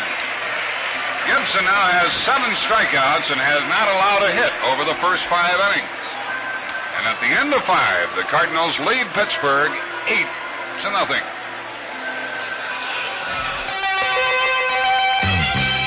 That's the call to action, and the place to answer it is Sunoco.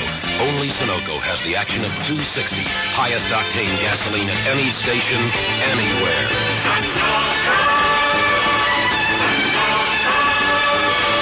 It's the call to action for your machine. If you're a man of action, make it happen. At the sign of the action gasoline. Sunoco. Get next to Sunoco's custom blending pump and help get all the power out of your engine. Sunoco blends 260 into premium, middle premiums, even regular. That's 260 action, and you can't get it anywhere else. Sunoco. Sunoco. It's the call to action for your machine. If you're a man of action, make it happen. At the sign of the action gasoline. Sunoco.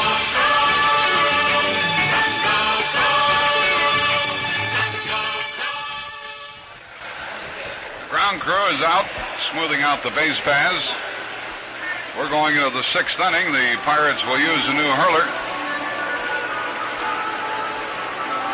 Looks like Bob Veal is going to make the leisurely walk into the ball game. We're going to pause for identification here in just a moment. Want to check and make sure that it is Veal. Both he and Briles were warming up down in the bullpen.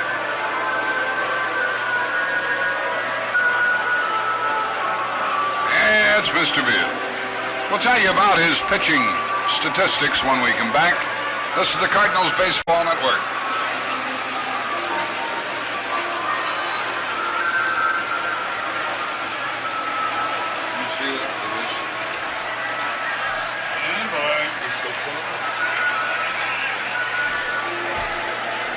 Jim Woods, if I were to tell you that Veal is 6-0 for the year, 6 wins, no losses, and you were to tell me his earned run average was 7.26, you'd say that's not right. You're wrong. It's a misprint on this thing, but look at the innings pitched that he's had for 6 wins. He's pitched a total of 31 innings, and in that time he's given up 25 earned runs. He hasn't had, he's had 2 saves too. He was talking the other day about this. He said, I know I haven't pitched well, but he said, you got to go by the record book. I'm 6-0.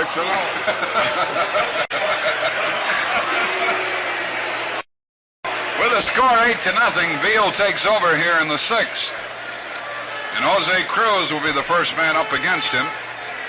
Cruz is 1 for 3. Delivered a key hit in the 1st when the Cardinals scored 5 times. They came back to get 3 more in the 5th. Cruz had been retired in the 5th inning, and Moose had set down 8 in a row. Then things started to happen. The Cardinals scored 3 runs off of Moose after getting 5 off of Johnson. The pitch is on the way, and Cruz takes a strike from Big Bob Veal. And I mean, this fellow is big. 6'6", 215. Pitches. Low for a ball. If Veal were a rent collector, you'd pay in advance. Big fellow brings it home, and a swing and a miss by Cruz makes it 1 ball, 2 strikes. Jose will be followed by Torrey, who will be up there looking for his 4th hit of the night.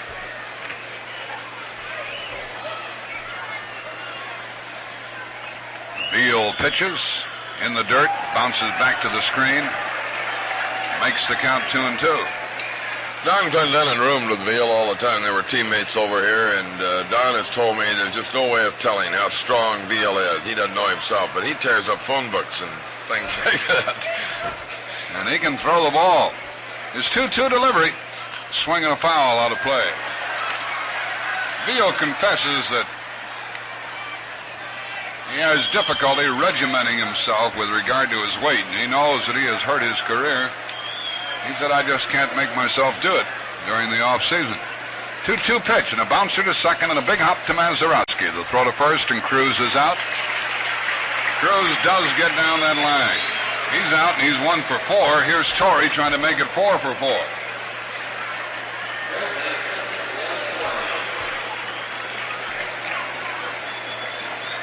Jim Woods and Torrey have a little something going with regard to a superstition. When we ride the bus to the ballpark, Torrey wants Jim to sit with him because he's had good success in the ball game whenever that's occurred, and it happened tonight. The pitch to Joe. A ball outside. Ball one. Torrey is 3 for 3. They're all singles. He has scored twice. He's driven in a run. And he swings and hits it slowly foul down the third base line to even the count 1-1. All right, Jim, you were seated elsewhere, and he said, get back here and sit with me, Wood. Started that night in the doubleheader in Montreal when he had the 7 hits. And when he gets on a bus now, he looks around to see where I am. It makes me move. Swing and a foul. 1 ball, 2 strikes. Not that he's not a pleasant fellow to sit with anyway. 1 ball, 2 strikes to Torrey. 1 man out. 6th inning, 8-0 Cardinals. A pitch from Veal, and it's a strike call. And Torrey says nothing, but I don't believe he thought much of the call. He's out on strikes.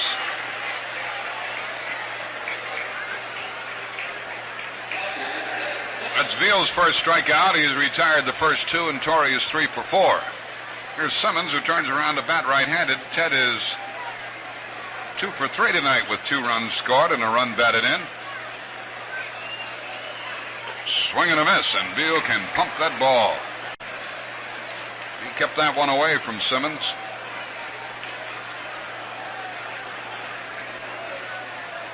Cash at third, deep behind the bag. The pitch is made, and a fly ball into right center field, and that is another hit for Simmons.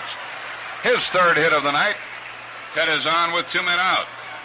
Simmons is 3 for 4. Started the night at 306. He's up around 310 now.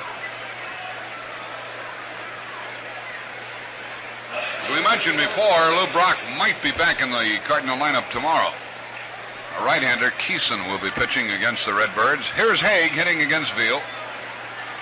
Joe with a 3-run homer in the first, and he struck out and was given a walk. He strike swinging. Breaking ball fooled him. The Pirates will have the top of their order up in the 6th inning. Haig missed again, swinging hard, strike 2.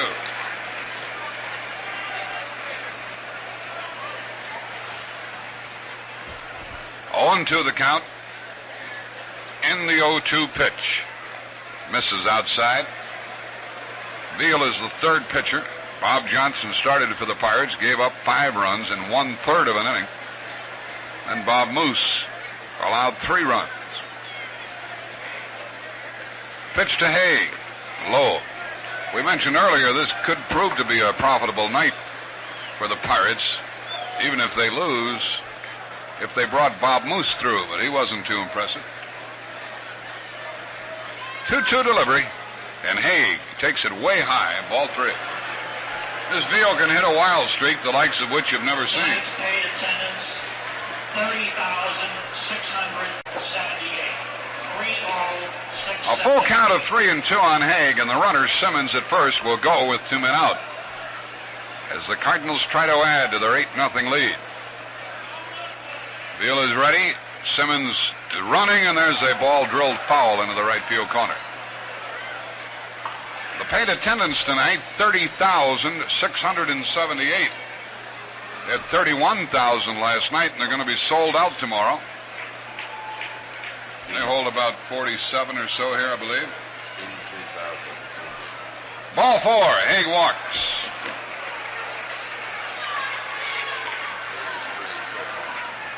For the 3 dates the Cardinals have played here, the Pirates have drawn 83,000. Now Kubiak turns around and bats right-handed and comes up with 2 on, 2 out. Ted delivered a 2-run double in the 5th. Also had a hit in the first. He's 2 for 3. 2 on, 2 out. Veal in his first inning of work brings it home. Breaking ball in there and a called strike. I don't imagine Kubiak has ever faced Veal before. That's what they had in the press room tonight. Veal, not Kubiak. A strike call at the knees. Strike 2. 0-2 the count. 2 on, 2 out in the Cardinals' 6th inning. The pitch, high outside, way outside. 1-2. Football, a first quarter score, Baltimore 7, Chicago Bears 3.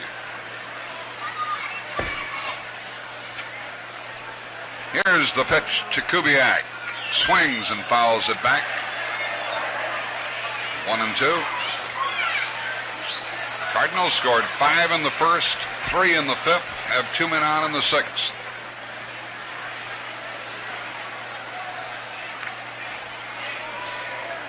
Beal slows it down, takes a handkerchief out of his pocket to mop his brow, and then gets back on.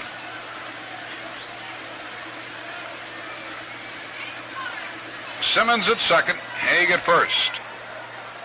The 1-2 delivery coming. Swinging a foul on a fastball, trying to go to right. Ball back up on the screen and then down to the field.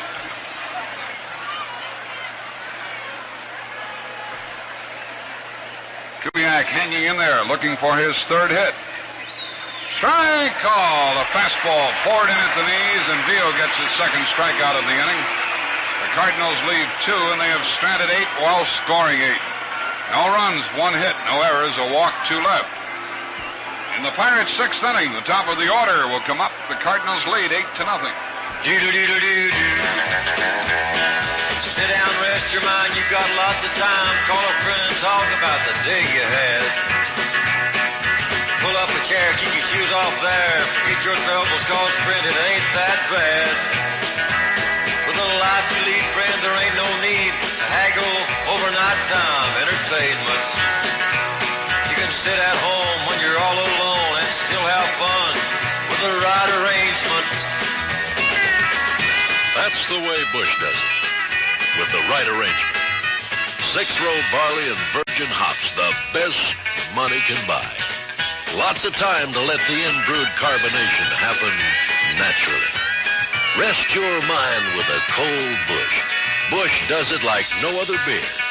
Visit our St. Louis brewery and we will prove it. Bush does it like no other beer.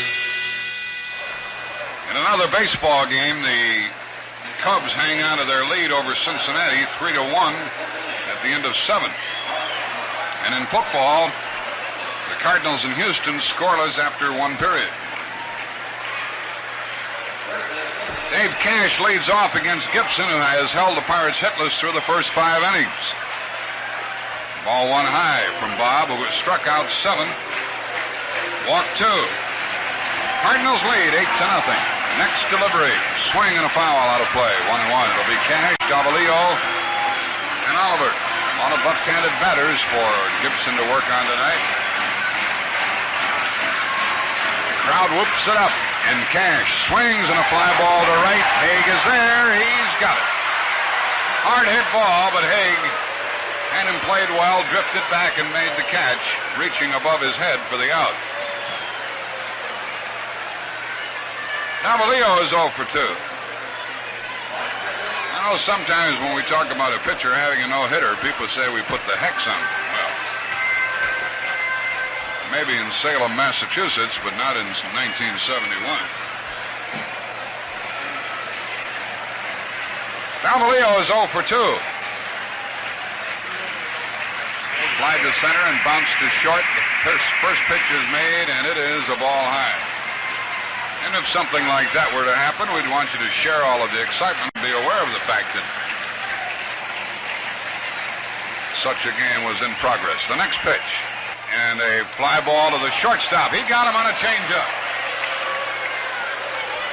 A little pop fly to Maxville. You couldn't really call it a line drive. It was hit so softly, and that's the 2nd out of the inning. Al Oliver is up. He's flied to left, popped to short. He usually hits the ball the opposite field. He's a left-handed batter. Gibson's first one to him, and it's a ball outside. Cardinals trying to move within 5 of Pittsburgh.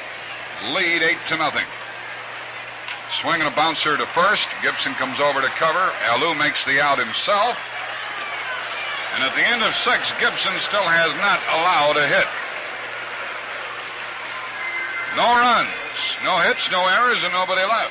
You can start getting a little bit excited about this situation now. Gibson has never had a no-hitter. At the end of 6, the Cardinals lead 8-0. Ice cold Bush. Bush does it like no other beer. Hiya, Barney. Hi, Jack. Mind if I sit down? I'm getting to the age it takes me longer to rest than it does to get tired. Oh, you're not old, Barney. Well, now that I know my way around, I don't feel like going. Exciting night is just to turn up the electric blanket, I'll bet. Yeah, I'm still better than a ball player we had down home. So slow, he couldn't beat out a walk. Now that is slow. Took him an hour to make minute rice. And lazy? Nobody ever knew how tall he was. Never saw him completely standing up. I guess there are worse things than aging. Oh, aging can be a good thing, Jack. Like with this Bush here.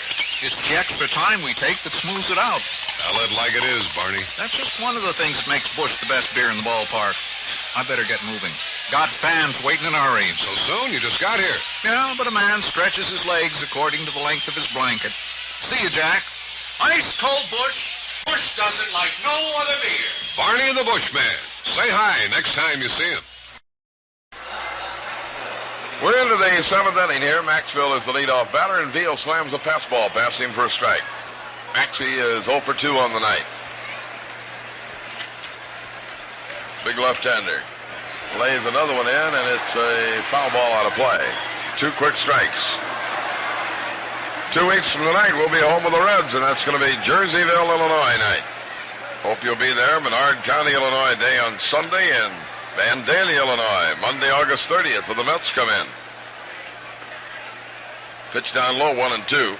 You folks from Vandalia can secure your ticket information from Mr. Lamar Wiss at 283-2282, the phone number.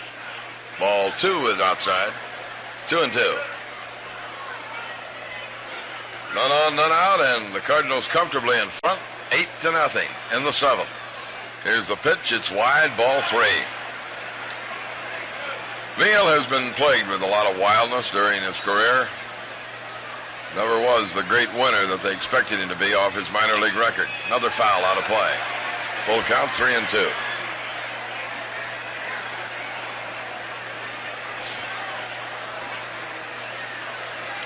Outfield straight away from Maxville, and Veal readies now for the payoff pitch. Drilling shot out toward center. Here comes Oliver on the move. He got there. Maxville's bid for a base hit, taken away from him by Al Oliver, and Bob Gibson will bat. Nothing for 2. He's driven in 1 of the 8 runs with a fly ball. The Pittsburgh fans are giving him a big hand as he comes up.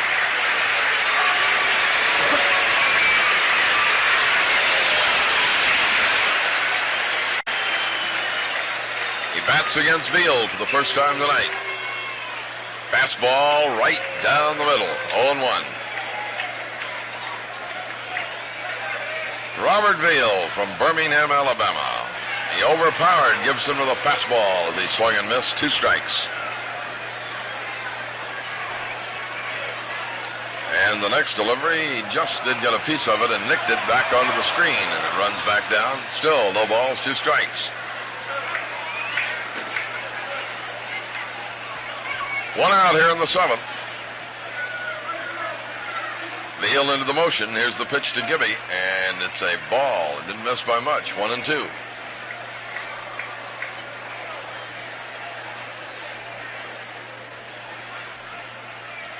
Left-hander delivers again, and again he's wide. 2 balls, 2 strikes. Johnson on the hook for the ball game. He gave up the first 5 runs after retiring only 1 man in the first inning before Murtaugh removed him. 2-2 pitch. Fly ball toward right. Davalillo drifting 2 or 3 steps to his left, grabs it off, 2 outs. 2 away now to Matty Alou. Alou is hitless on the night, although he's walked twice.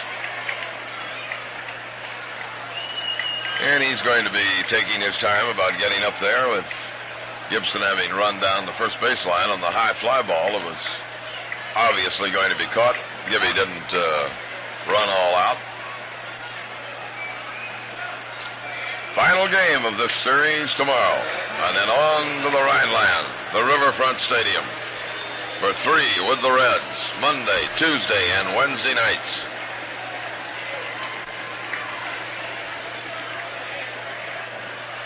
Working Veal to Alou. Bouncing ball up the middle. Mazeroski goes over, short hops, and does not come up with it. It's an error charged to Bill Mazeroski. And Alou gets a life. That's the second Pirate error of the night. And Sizemore has a chance. 1 for 4.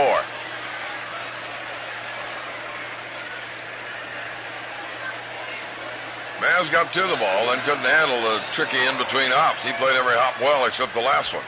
Fastball over for a strike, 0-1.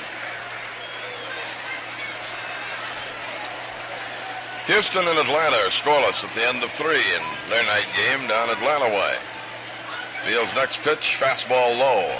He's relying almost entirely on his fastball, which is still pretty zingy, although does not quite have the velocity as a young Bob Veal did several years ago. 1 ball, 1 strike, a pitch on the corner, 1-2. Cardinals got them in bunches tonight, 5 in the first and 3 in the fifth. They've had 11 hits overall. Sizemore taps one down to Bob Robertson. He's up on over to Veal, safe. A good hustling slide by Sizemore, just absolutely out-hustled Veal to the bag. It's the only way you can call it. He went in there sliding, and that slide got him in ahead of Veal. And it'll be a base hit for Sizemore. And that is hustle all the way, my friends. On the play, Alou moved into second, and now Cruz will bat with 2 on and 2 out. Veal was extremely slow coming to cover. Cruz on the night singled his first time up, has gone out the next 3 times, 1 for 4. They're in the 9th inning at Cincinnati. Cubs 3, Reds 1. Well, the Cubs are hanging right on the coattails of the Cardinals, looking at this score and seeing they got a pretty good chance to pick up a full game on the Pirates, too. Curveball over, strike call.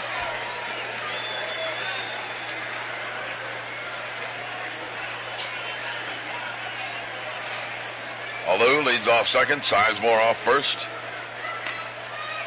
Real wicked fastball outside, 1-1 the count.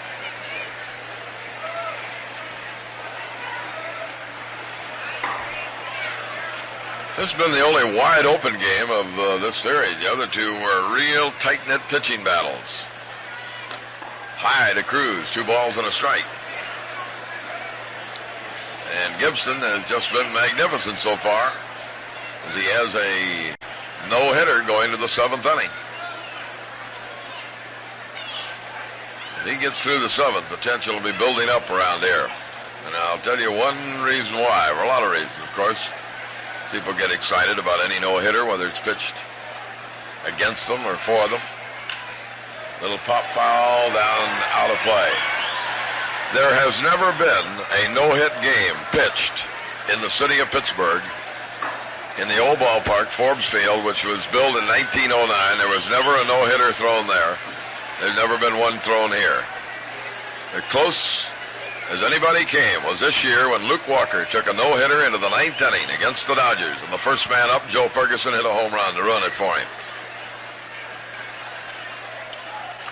2 balls, 2 strikes. Veal works, strike 3 called, and Cruz is out of there. No runs, 1 hit, 1 error, 2 left, and the Cardinals have stranded 10. But nonetheless, going to the bottom of the 7th, they lead. With a frown, he walked up to my door. As he was writing out my ticket, I swore I wouldn't do that anymore.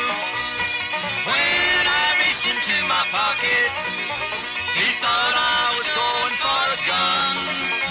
Then he saw my Red Sox chewing tobacco.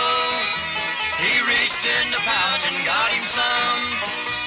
When he tasted that rich tobacco flavor, a big grin spread from jaw to jaw.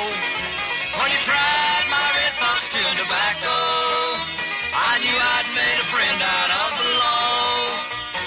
Whether you're you're working, relaxing, or just making friendly conversation, Red Fox chewing tobacco makes things go a little smoother. So keep some handy. It's got flavor with life in it. Make friends with Red Fox chewing tobacco.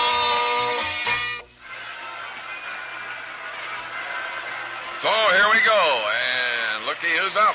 Willie Stargell struck out and walked. Gibson has walked a pair in the ball game.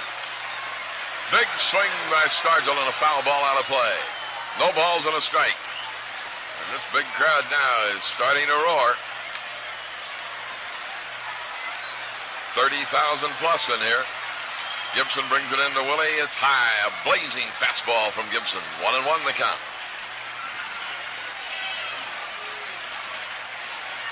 Outfield deep for Stargell, around toward right. Check swing, a drive down the left field line. It's foul.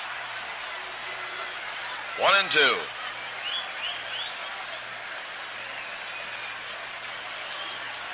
Milt May is next, and then Bob Robertson. Here's the pitch to Stargell, just off the corner. 2-2 the count.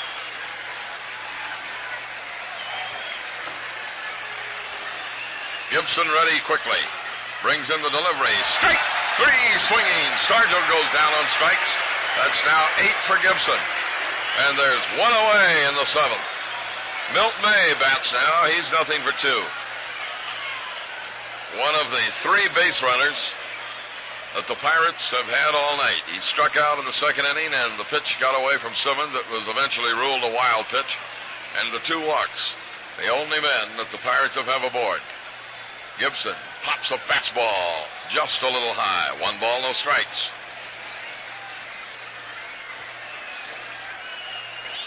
Works again to the left-hand hitting catcher. There's a drilling shot, deep left center field. Cruz on the move, way back, and he got there. Cruz at the wall, saved it. Jose Cruz had to run a country mile, believe me, my friends, and he got there, ran out from under his cap, and staggered at the base of the wall and dragged it down. There are 2 men out. And here is Bob Robertson. Up twice, struck out twice. Gibson has 8 Ks hung up in the book tonight. And he's had everything going for him. Robertson checks off the first pitch.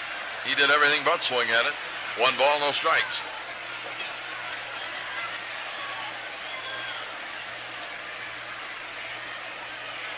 Robbie out of the batter's box right now. I don't know what's the matter with him.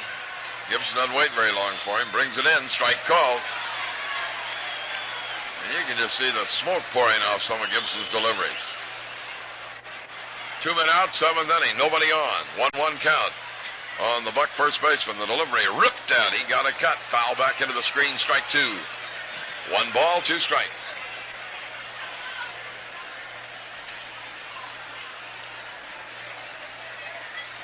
Gibson again has to wait as Robertson tries to break his concentration and rhythm.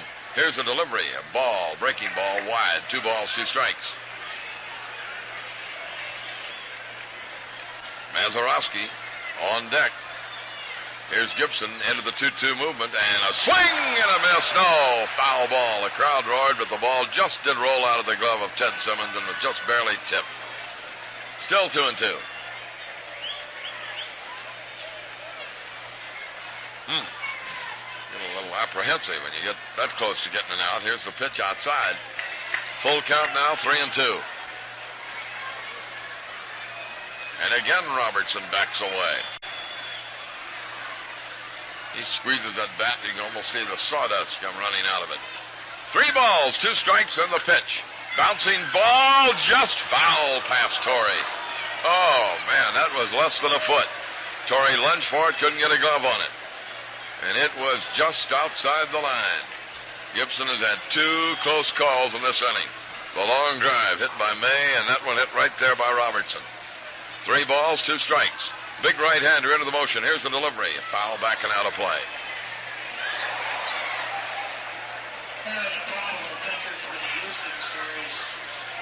Oh, Robertson is giving him a battle and staying alive here, and Gibson is trying to put him away. Into the dugout. 3-2 pitch comes in again. Let off delivery. He lost him. Ball 4. Third walk given up by Gibby. And now the batter will be Bill Mazeroski, who has popped up, grounded out, and will pause for station identification on the Cardinals Baseball Network.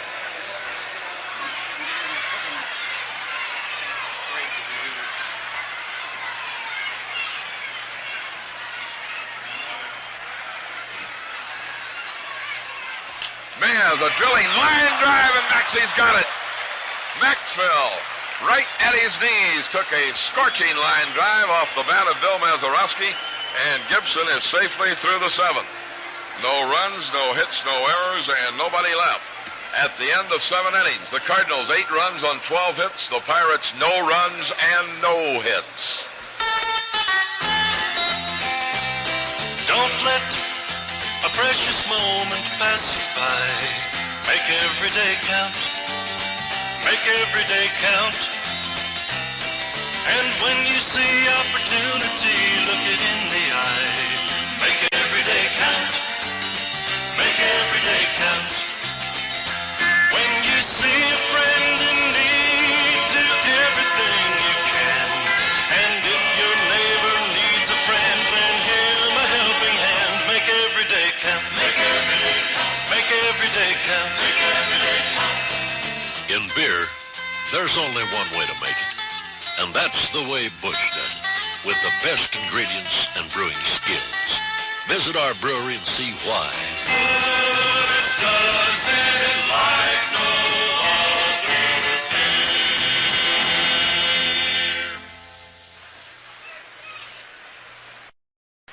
Veal fires the first pitch into Torrey, and it's down low. 1 ball, no strikes. Joe has 3 hits on the night, 3 for 4, and it's wide. 2-0 the count. Struck out his last time up, or rather was called out on strikes. He didn't think it was, but Wendelstedt did. 2-0 pitch from the king-size left-hander, and a rip by Torrey and a foul. 2-1. Excitement has kind of died down here with the Cardinals batting, but it'll build up when Gibson takes that no-hitter to the mound in the 8th inning. There's a ball high to Torrey. Up around the peak of the cap. Here's Veal ready to move the delivery in again, and a high pop-up. Coming back, let's see, Milt May got it right at the screen. I think he had a chance. Well, Torrey has a 3 for 5 night as he fouls out to Milt May. Ted Simmons bats now, and he's had a double and 2 singles in 4 trips to the plate.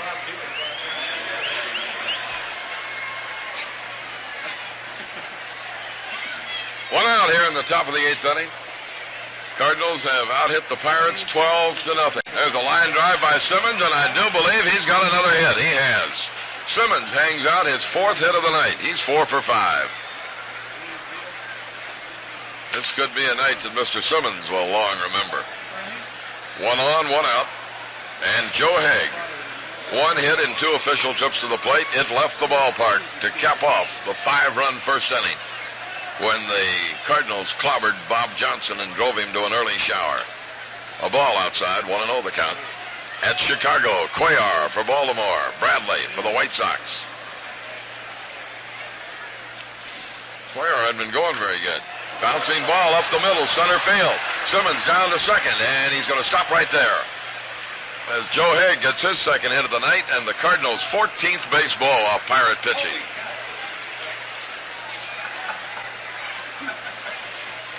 Kubiak, the batter now. He had a big hit back in the 5th inning, a double down into the right field corner that drove in a couple, and overall he's 2 for 4. Cardinals came to play when they arrived in Pittsburgh early Thursday morning. Fastball low from Veal. 1 ball, no strikes. Simmons at second, Haig at first, only 1 man out, and the Redbirds in front, 8-0, 8th inning.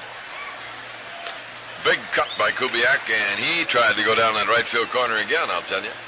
1-1 the count.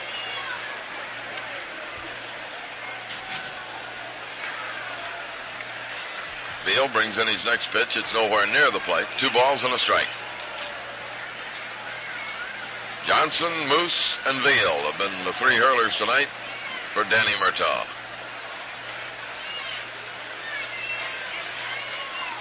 Veal again has his handkerchief out. He has a lot of trouble with these eyeglasses that fog up on him, and I can understand why. It's smoggy as it is around here tonight. Here's the 2-1 pitch. Foul, back out of play. 2-2.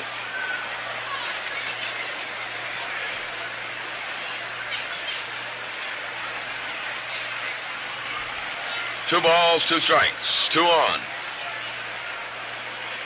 The Cardinals trying to get some more. Trying to get even with their frustrations against the Pirates last year and in the early part of this season. Wide, ball 3, full count, 3-2. Kubiak takes a look at Benson with a 3-2 count. Not much Vern can help him with. We'll see if Red starts the runners here. He doesn't, and the 3-2 pitch is high. He walked him, and the Cardinals have the bases full. And Maxey will bat. He's hitless on the night. He's 0 for 3. Hit the ball hard last time up, but Oliver made a fine running catch to deprive him of a base hit. Simmons on at third. Haig the runner at second, and now Kubiak is at first with 1 out. And the Bucks keep their infield at double play depth. They are down by 8 at this late stage of the ball game. Up high to Maxwell. 1 ball, no strikes. Veal, who has a tendency to go wild, may be headed that direction. Big guy brings it down again. Ball 2 is up high. 2 balls, no strikes. And it is Veal forever. There's nobody warming up in the Pirate bullpen. You know, you really don't like to see Gibson on the bench this long, Jim. That's right, not with the rhythm that he's got going for him. There's ball 3 outside. 3-0 the count. And Veal is on the verge of walking in another Cardinal run. And this crowd is hooting and hollering. Even though they got a first-place ball club here, they're really letting them have it in this slump. 3-0 pitch, strike call, 3-1.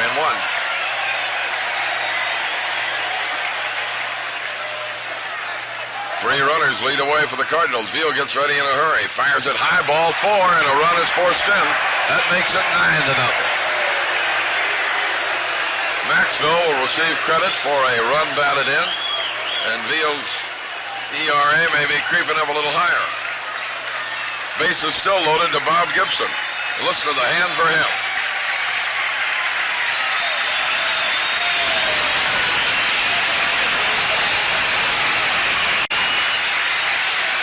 Bob, nothing for 3, drove in a run with the fly ball, has the opportunity to do the same here, and Veal is nowhere near the plate. He's gone wild.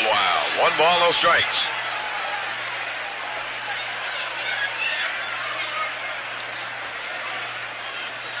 Cardinal runners at every base.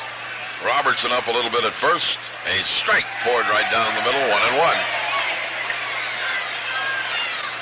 Now Briles does come up in the Pirate bullpen. A 1-1 pitch from Big Bob. A throw down to first and back in plenty of time is Maxwell. Pitch with the ball, 2-1 the count. Veal is only 1 batter away from the top of the batting order, Matty Alou. 9-0, St. Louis. Veal wiping his glasses once more.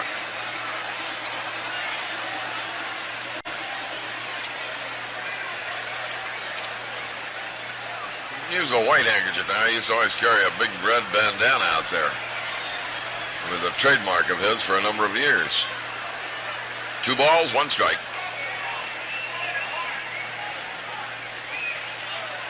Working to Gibson. Swing by Bob and a miss, 2-2 the count. Came right over the top with a fastball.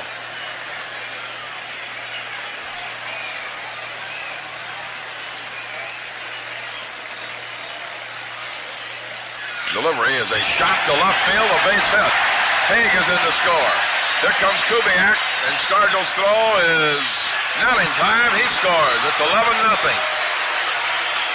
Bob Gibson drives in his 2nd and 3rd runs of the night. He's got 8 overall. And the Cardinals now have an 11-0 lead. Maxwell stopped at 2nd.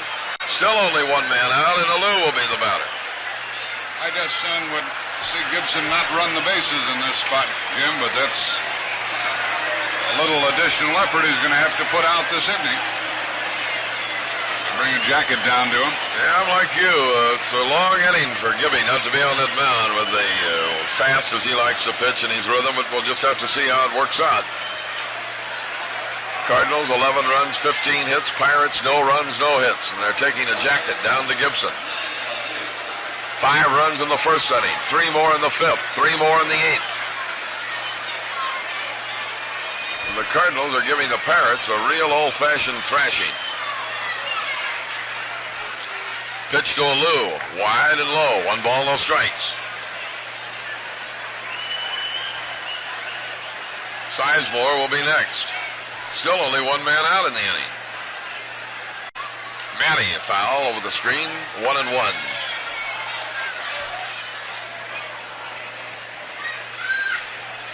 Tomorrow afternoon, Bruce Keeson and Reggie Cleveland in the windup of this big 4-game set.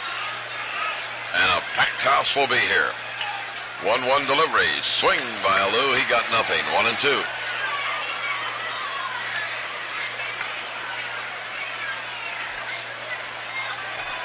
Most of the big crowd sticking around, and you know why with this thing that Gibson's got going. There's a pitch foul back out of play. Otherwise, with an 11-0 score, I think many of them would have departed homeward.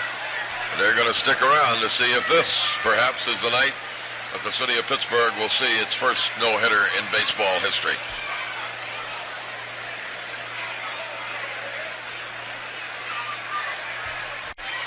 Swing and a miss, strike 3.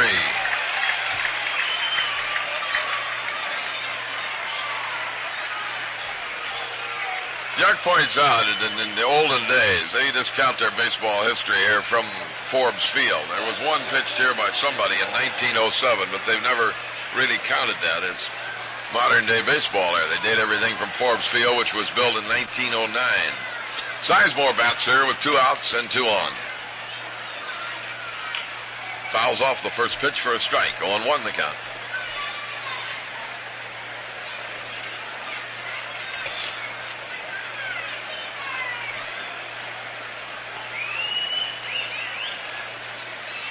$11-0. Redbirds, top of the 8th inning.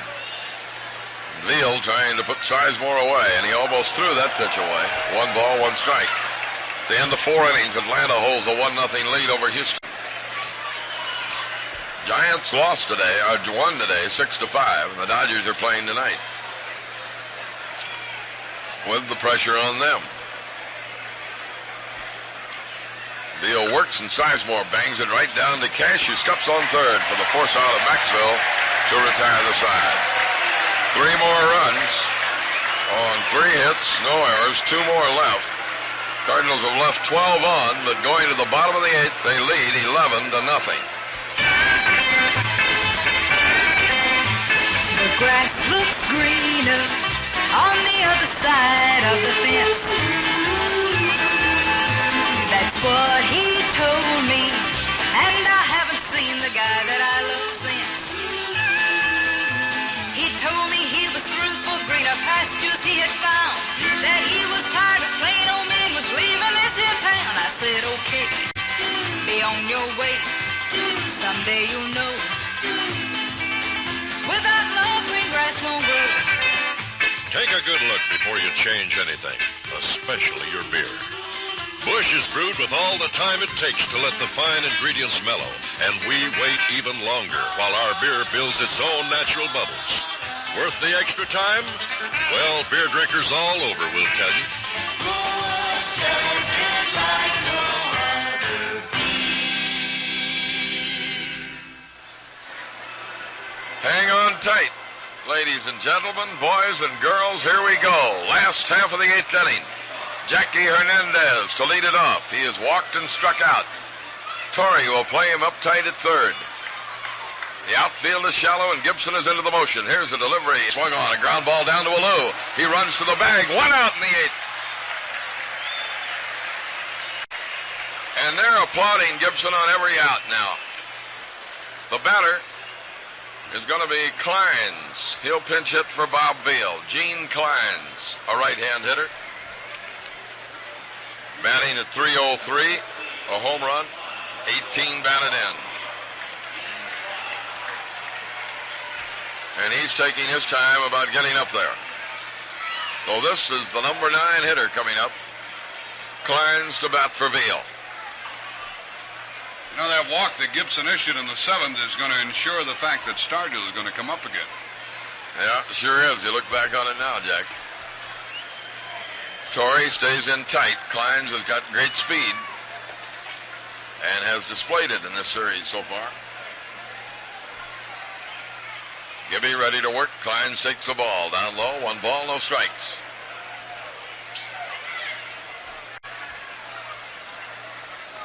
Gibson has to wait for him. All these Pirate hitters seem to be trying to break Gibson's rhythm and concentration. Here's a delivery, a swing and a miss, strike 1. 1-1 the count.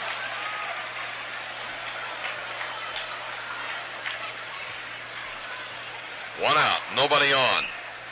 Gibson has issued 3 walks. Here's a delivery, moved outside, ball 2, 2-1. And the strikeout and the wild pitch that allowed Milt May to get on, that's been the only 4 Pirate base runners tonight. 2 balls and a strike. Pitch coming. Strike 2 called right down the middle. And the count goes to 2-2. And again, Gene Klein steps out. Gibson just waits for him. Pumps immediately. Delivers. High, ball 3. Full count, 3-2. Gibson looks around behind him. Check the scoreboard. Check his outfield, which is a little bit around toward right. And a big 3-2 pitch coming up here to the pinch hitter, Klein. Here's the delivery, and it's a foul out of play.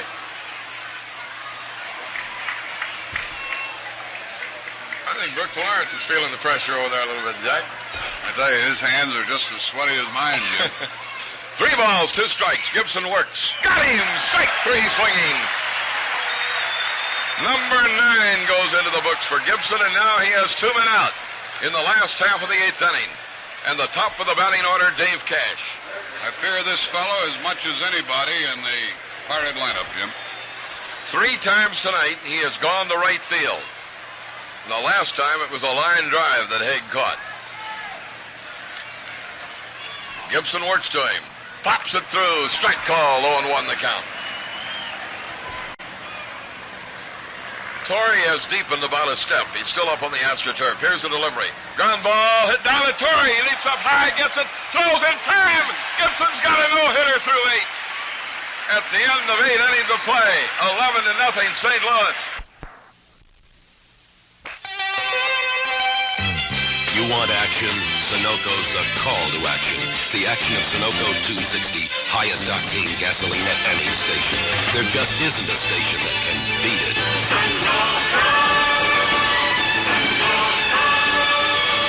It's the call to action for your machine. If you're a man of action, make it happen. At the sign of the action gasoline. Sunoco makes it happen for your car. The custom blending pump blends 260 into Sunoco Premium, Middle Premiums, even regular. Get 260 action. It'll mean real action for your car.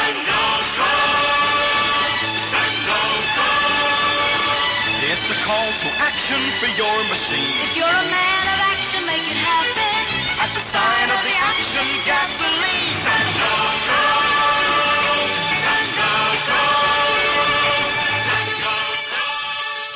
In the football game in St. Louis at the half, the Cardinals 7, Houston 7.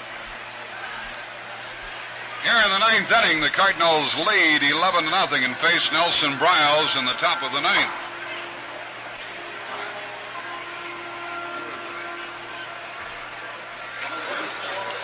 Briles is the 4th Pirate hurler.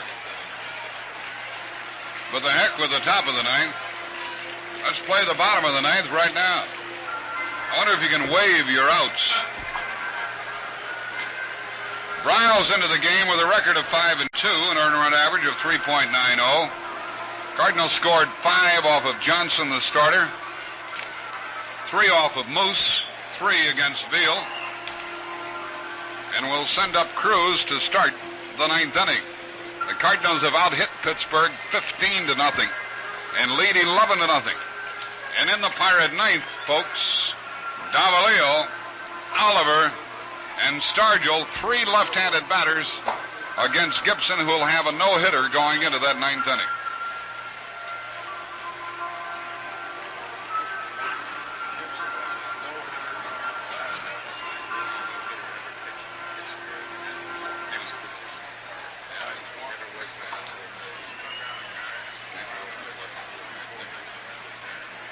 We get the information that Nicholas Maddox pitched a no-hitter in 1907 in the ballpark the Pirates used before they were into Forbes Field.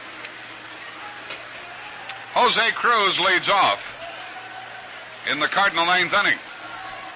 And don't think, folks, that the plate umpire, who in this case is Harry Wendelstedt, is not anticipating the bottom of the ninth. The pitch on the way to Cruz, a swing and a high pop foul, coming back near the screen, on the screen, strike one to Cruz. Jose is 1 for 5 tonight. He got a base hit in the first inning off the glove of the third baseman, which turned out to be a key hit in the first when the Cardinals scored 5.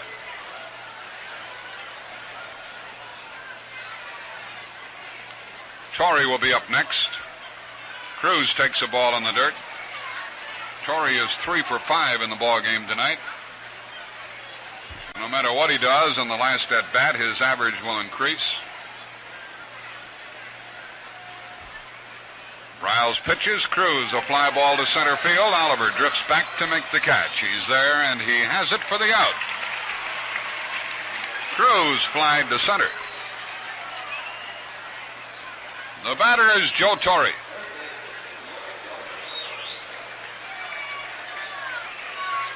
Joe singled his first 3 times, then struck out and fouled out.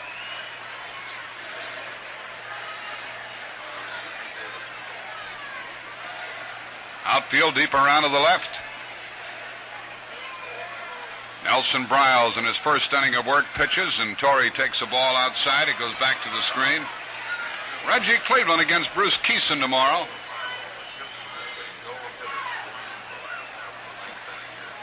The outfield deep to the left is Torrey waits. Briles brings it home, and there's a ground ball to the left of the third baseman. Another hit for Torrey.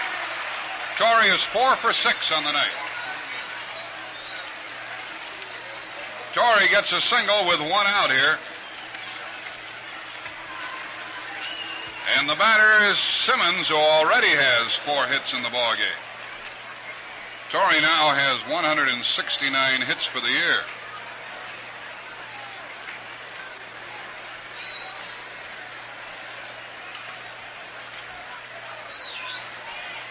Simmons at the plate. Batting left-handed against Briles. Swings and hits it back to the pitcher. Great play. Throws to second out. Throws to first out. A tremendous play by Briles, who grabbed that ball just off his left ear. Through to the shortstop. On to first base. A 1-6-3 double play. No runs, 1 hit, no errors, and nobody left. And here we go, folks. Into the bottom of the ninth. With Bob Gibson owning a no-hitter. It will be Davalillo, Oliver, and Stargell. And the Cardinals lead 11-0. Gibson has struck out 9. He has walked 3. 1 other batter reached as a result of a dropped third strike. 4 base runners therefore allowed, and 4 men left on base.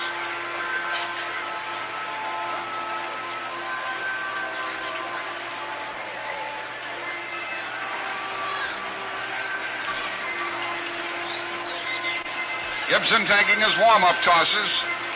Davalillo's flied to center, bounced to short, and popped to short. Gibson got him on an off-speed breaking ball the last time. Last Cardinal no-hitter was by Ray Washburn against San Francisco a couple of years ago.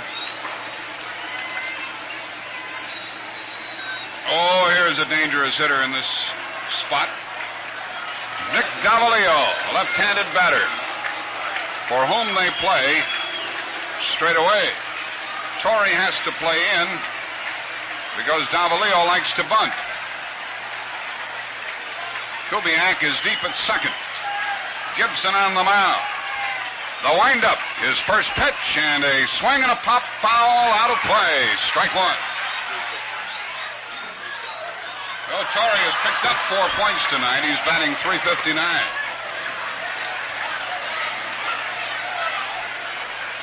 Next pitch to Davalillo. Coming. Strike called on the outside corner. Gibson really powdered one, and he's got some fire left. 0-2 to Davalillo. Leading off in the ninth. Gibson pitches. A ground ball to short.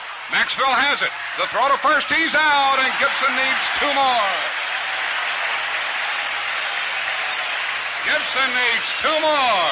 Oliver and Stargell. Davalillo is out 6-3 to start it. Gibson in the last couple of innings has been helped. When a couple of line drives were caught and some good fielding plays were made behind him. Al Oliver is 0 for 3. Left-handed hitter. First pitch. Inside. Ball one. Oliver flied to left, popped to short, grounded out to first.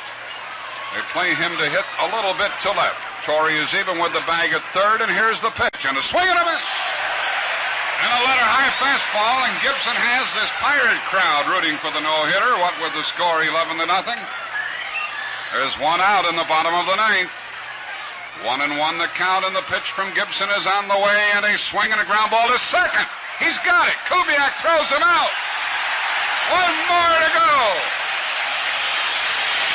Oliver was jammed with a pitch on the fist, and he grounded to Kubiak for the second out, and here is the biggest power hitter in the National League at the plate, Willie Stargell, with 2 men out, and the crowd is roaring. Gibson into the windup. The pitch, a swing and a miss, strike one. Gibson is 2 strikes away from a no-hitter. It'll be the first of a tremendously illustrious career. 1 strike on Stargell. The windup, the pitch, inside for a ball to even the count at 1-1. As Gibson jammed him with a breaking ball. 2 men out, nobody on. Bottom of the ninth, 11-0 Cardinals. 1-1 on Stargell. The pitch on the way, and a swing and a miss. Strike 2, a good low breaking ball. And Gibson is 1 strike away from the no-hitter. He takes off his cap. He mops his brow. He looks in and gets the sign. He starts to wind up. Here's the pitch, and it's a strike called. A no-hitter for Gibson. Simmons roars to the mound. Embraces Gibson, who's engulfed by his teammate, as the Cardinals win the game 11-0. 25 players pound Bob Gibson for a tremendous effort here tonight. A called third strike to Willie Stargell ended it. And Gibson, who has done everything else in the book except a no-hitter, got it here tonight. 11-0. The Cardinals win it. He set them down in order. He got Davalillo. He got Oliver. And he struck out Stargell, and little Butch Yotkaman is out there pounding Gibson on the back. Butch had to jump up in the air to get to him, and jump up he did, and Gibson grabbed him. Everybody just all over him, and a tremendous thrill for everybody in the history of modern Pittsburgh baseball. The first no-hitter thrown in this town, and Jack said earlier, won in 1907, and Bob Gibson did it in just magnificent fashion tonight.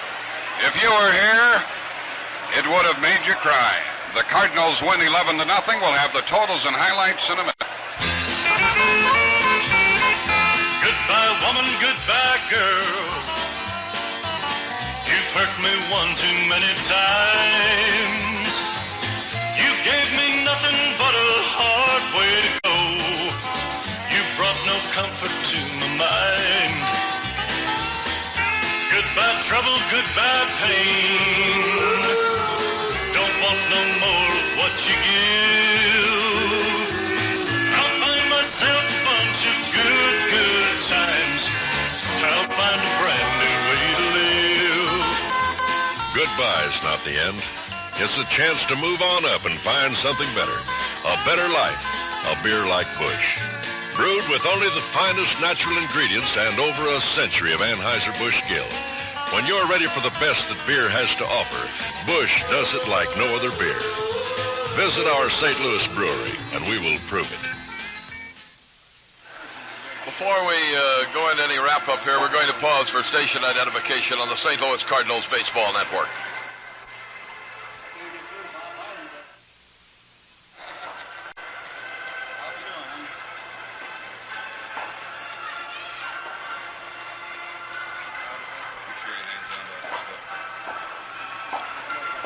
I think that Jack and this announcer have used up about every adjective we can think of tonight describing what was just a superb, unbeatable pitching performance by Bob Gibson. And a heartwarming thing for this guy who all throughout his tremendous career, and that's what it has been, has never thrown one. He came close last year in San Diego. Ivan Morrell broke that one up in the 8th inning. But tonight, he was not to be denied, and he had 30,678 bug-eyed Pittsburghers rooting for him on every pitch. From the 8th inning on, every out recorded by the Cardinals was greeted with a wild roar from the crowd here, because they've always been pretty fair-minded here. Jack is already headed downstairs. There's going to be something to get Gibson out of what has got to be a mad scene down in our dressing room. Not only the no-hitter, but 3 straight now from the Pittsburgh Pirates, and the Cardinals closed to within 5 lengths of the Eastern Division leaders. The Redbirds picked up 5 runs in the first inning here tonight, highlighted on Joe Haig's 11th home run of the year. Then they tacked on 3 more in the 5th on 3 base hits, and 3 more in the 8th inning. Haig drove in 3 runs. Gibson himself, to top off his performance, drove in 3 runs. Torrey had a great night. He had 4 for 6. Ted Simmons had 4 hits. And overall, it was a Cardinal victory that just completely crushed the Pirates tonight. The only man to reach base off Gibson in the 2nd inning. He struck out May on a very bad ball that got away from Simmons. It was ruled a wild pitch. He walked Hernandez in the 3rd. He walked Stargell in the 4th. And in the 7th inning, he walked Bob Robertson. And those were the only men that the Pirates got on base all night long. Cardinals 11 runs, 16 hits, no errors. Pittsburgh, no runs, no hits, and 2 errors. The winner is Gibson, 11-10 in his first no-hitter ever. The loser is Bob Johnson, and he is 7-8. Let's close that stuff. We're going to get this down, Jack. Where's the disclaimer, Al? So we're going to wrap things up here and see if we can get Mr. Gibson on. Some of the crowd still sticking around here and just looking out at the field where this momentous thing occurred. Our producer tonight has been Al Chance, our engineer, Bob Toller, and John Toller, rather. And again, we repeat, Gibson in his first no-hitter ever. This broadcast was authorized under broadcasting rights granted by the St. Louis National Baseball Club solely for the entertainment of our listening audience. And any publication, rebroadcast, or other use of the description and accounts of this game without the express consent of the St. Louis National Baseball Club Incorporated is prohibited. Tomorrow we'll be on the air at 12:20 with the Dugout Show and the ball game itself at 12:30 St. Louis time on radio and TV. Speaking for Jack Buck, this is Jim Woods bidding you good night. Gibson's no-hitter. Cardinals win 11-0. Good night from the ballpark.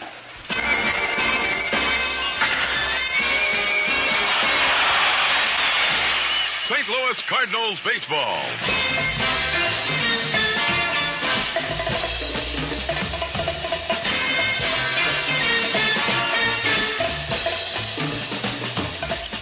Has been brought to you by Anheuser-Busch Incorporated. Brewers of Michelob, Budweiser, Budweiser Malt Liquor, and Busch. Busch does it like no other beer. Have a glass or visit our St. Louis brewery and we will prove it. And by Sunoco and DX, the great gasoline from Sun Oil Company, and your nearby Sunoco and DX dealers.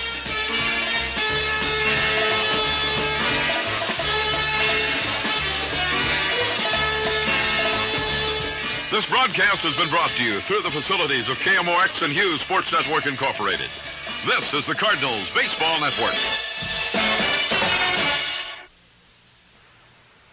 The 201st win of Bob Gibson's illustrious career was a no-hitter here tonight.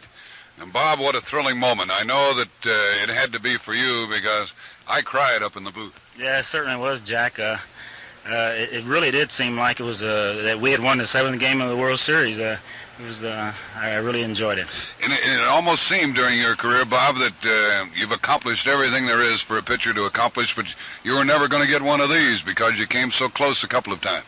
Well, I honestly didn't believe that I ever would, basically because I'm a high ball pitcher, and most hitters are high ball hitters, and usually you make pitches up there, and if they don't hit it hard, they usually hit it over the infield or in the holes. And you had some tough hitters in that 9th inning. They're tough throughout the entire ball game, but with the pressure on the line, and everybody knew that you had a no-hitter going from the 4th inning on is when I first took note of it, and I kept talking about it on the broadcast. Well, there's no doubt I was aware of it from the 1st inning on, and after I got past the 7th inning, or at least when I got into the 7th inning, is when I really started pitching like I wanted to pitch a no-hitter. Joe Torre said that you told him before the game you were going to throw one. Yeah, I did, but we always say that. Bob, the last game I know had to crush you, knowing you and the way you hate to lose, and you did lose that ball game, but what a way to bounce back. And not only you're no hitter, Bob, but that makes 3 in a row from the Pirates and moves us closer, and that's what it's all about. That's right. You always say that you got to take them one at a time. And, of course, we were looking forward to this 4-game series here in Pittsburgh, and if we can possibly win that ball game tomorrow, I think we're on our way. Bob, I didn't want to see you get that hit the last time you were up and run the bases. Oh, I don't mind running the bases. I'm in pretty good shape, and I don't think that it really takes that much out of you unless the weather is pretty hot and, say, you get 2 or 3 hits and you're running doubles and triples. But just for a pitcher to run down to first or maybe stand on first and run to second or third, I don't think that's going to wear him out. Bob, any particular ball off the bat that made your heart go pity-patter? Well, the only one that really did bother me was a ball that was hit to Cash. That bounced, and Torre had to jump to get it. I thought it was going to bounce over his head. That in the webbing of his glove. That's right. Torre was in case he bunted, and the ball just about got over his head. Someone hit a line drive at Maxville also. Yeah, Mazeroski, but it wasn't quite the way it looked. It was a slider that was away, and he tried to pull it. When he hit it, I turned around and looked, and I could tell pretty well that it was going right to Maxie. The young catcher hit a ball deep to left center that Cruz stayed with all the way. Yeah, I wasn't worried about that at all. The ball was high enough. I wasn't worried about a hit. The only thing I could possibly do is go out of the ballpark, and I'm sure he didn't hit it that hard. The only thing you could do is go out of the ballpark. Well, that's right. I mean, as far as if the ball comes down, I know it's high enough for him to catch.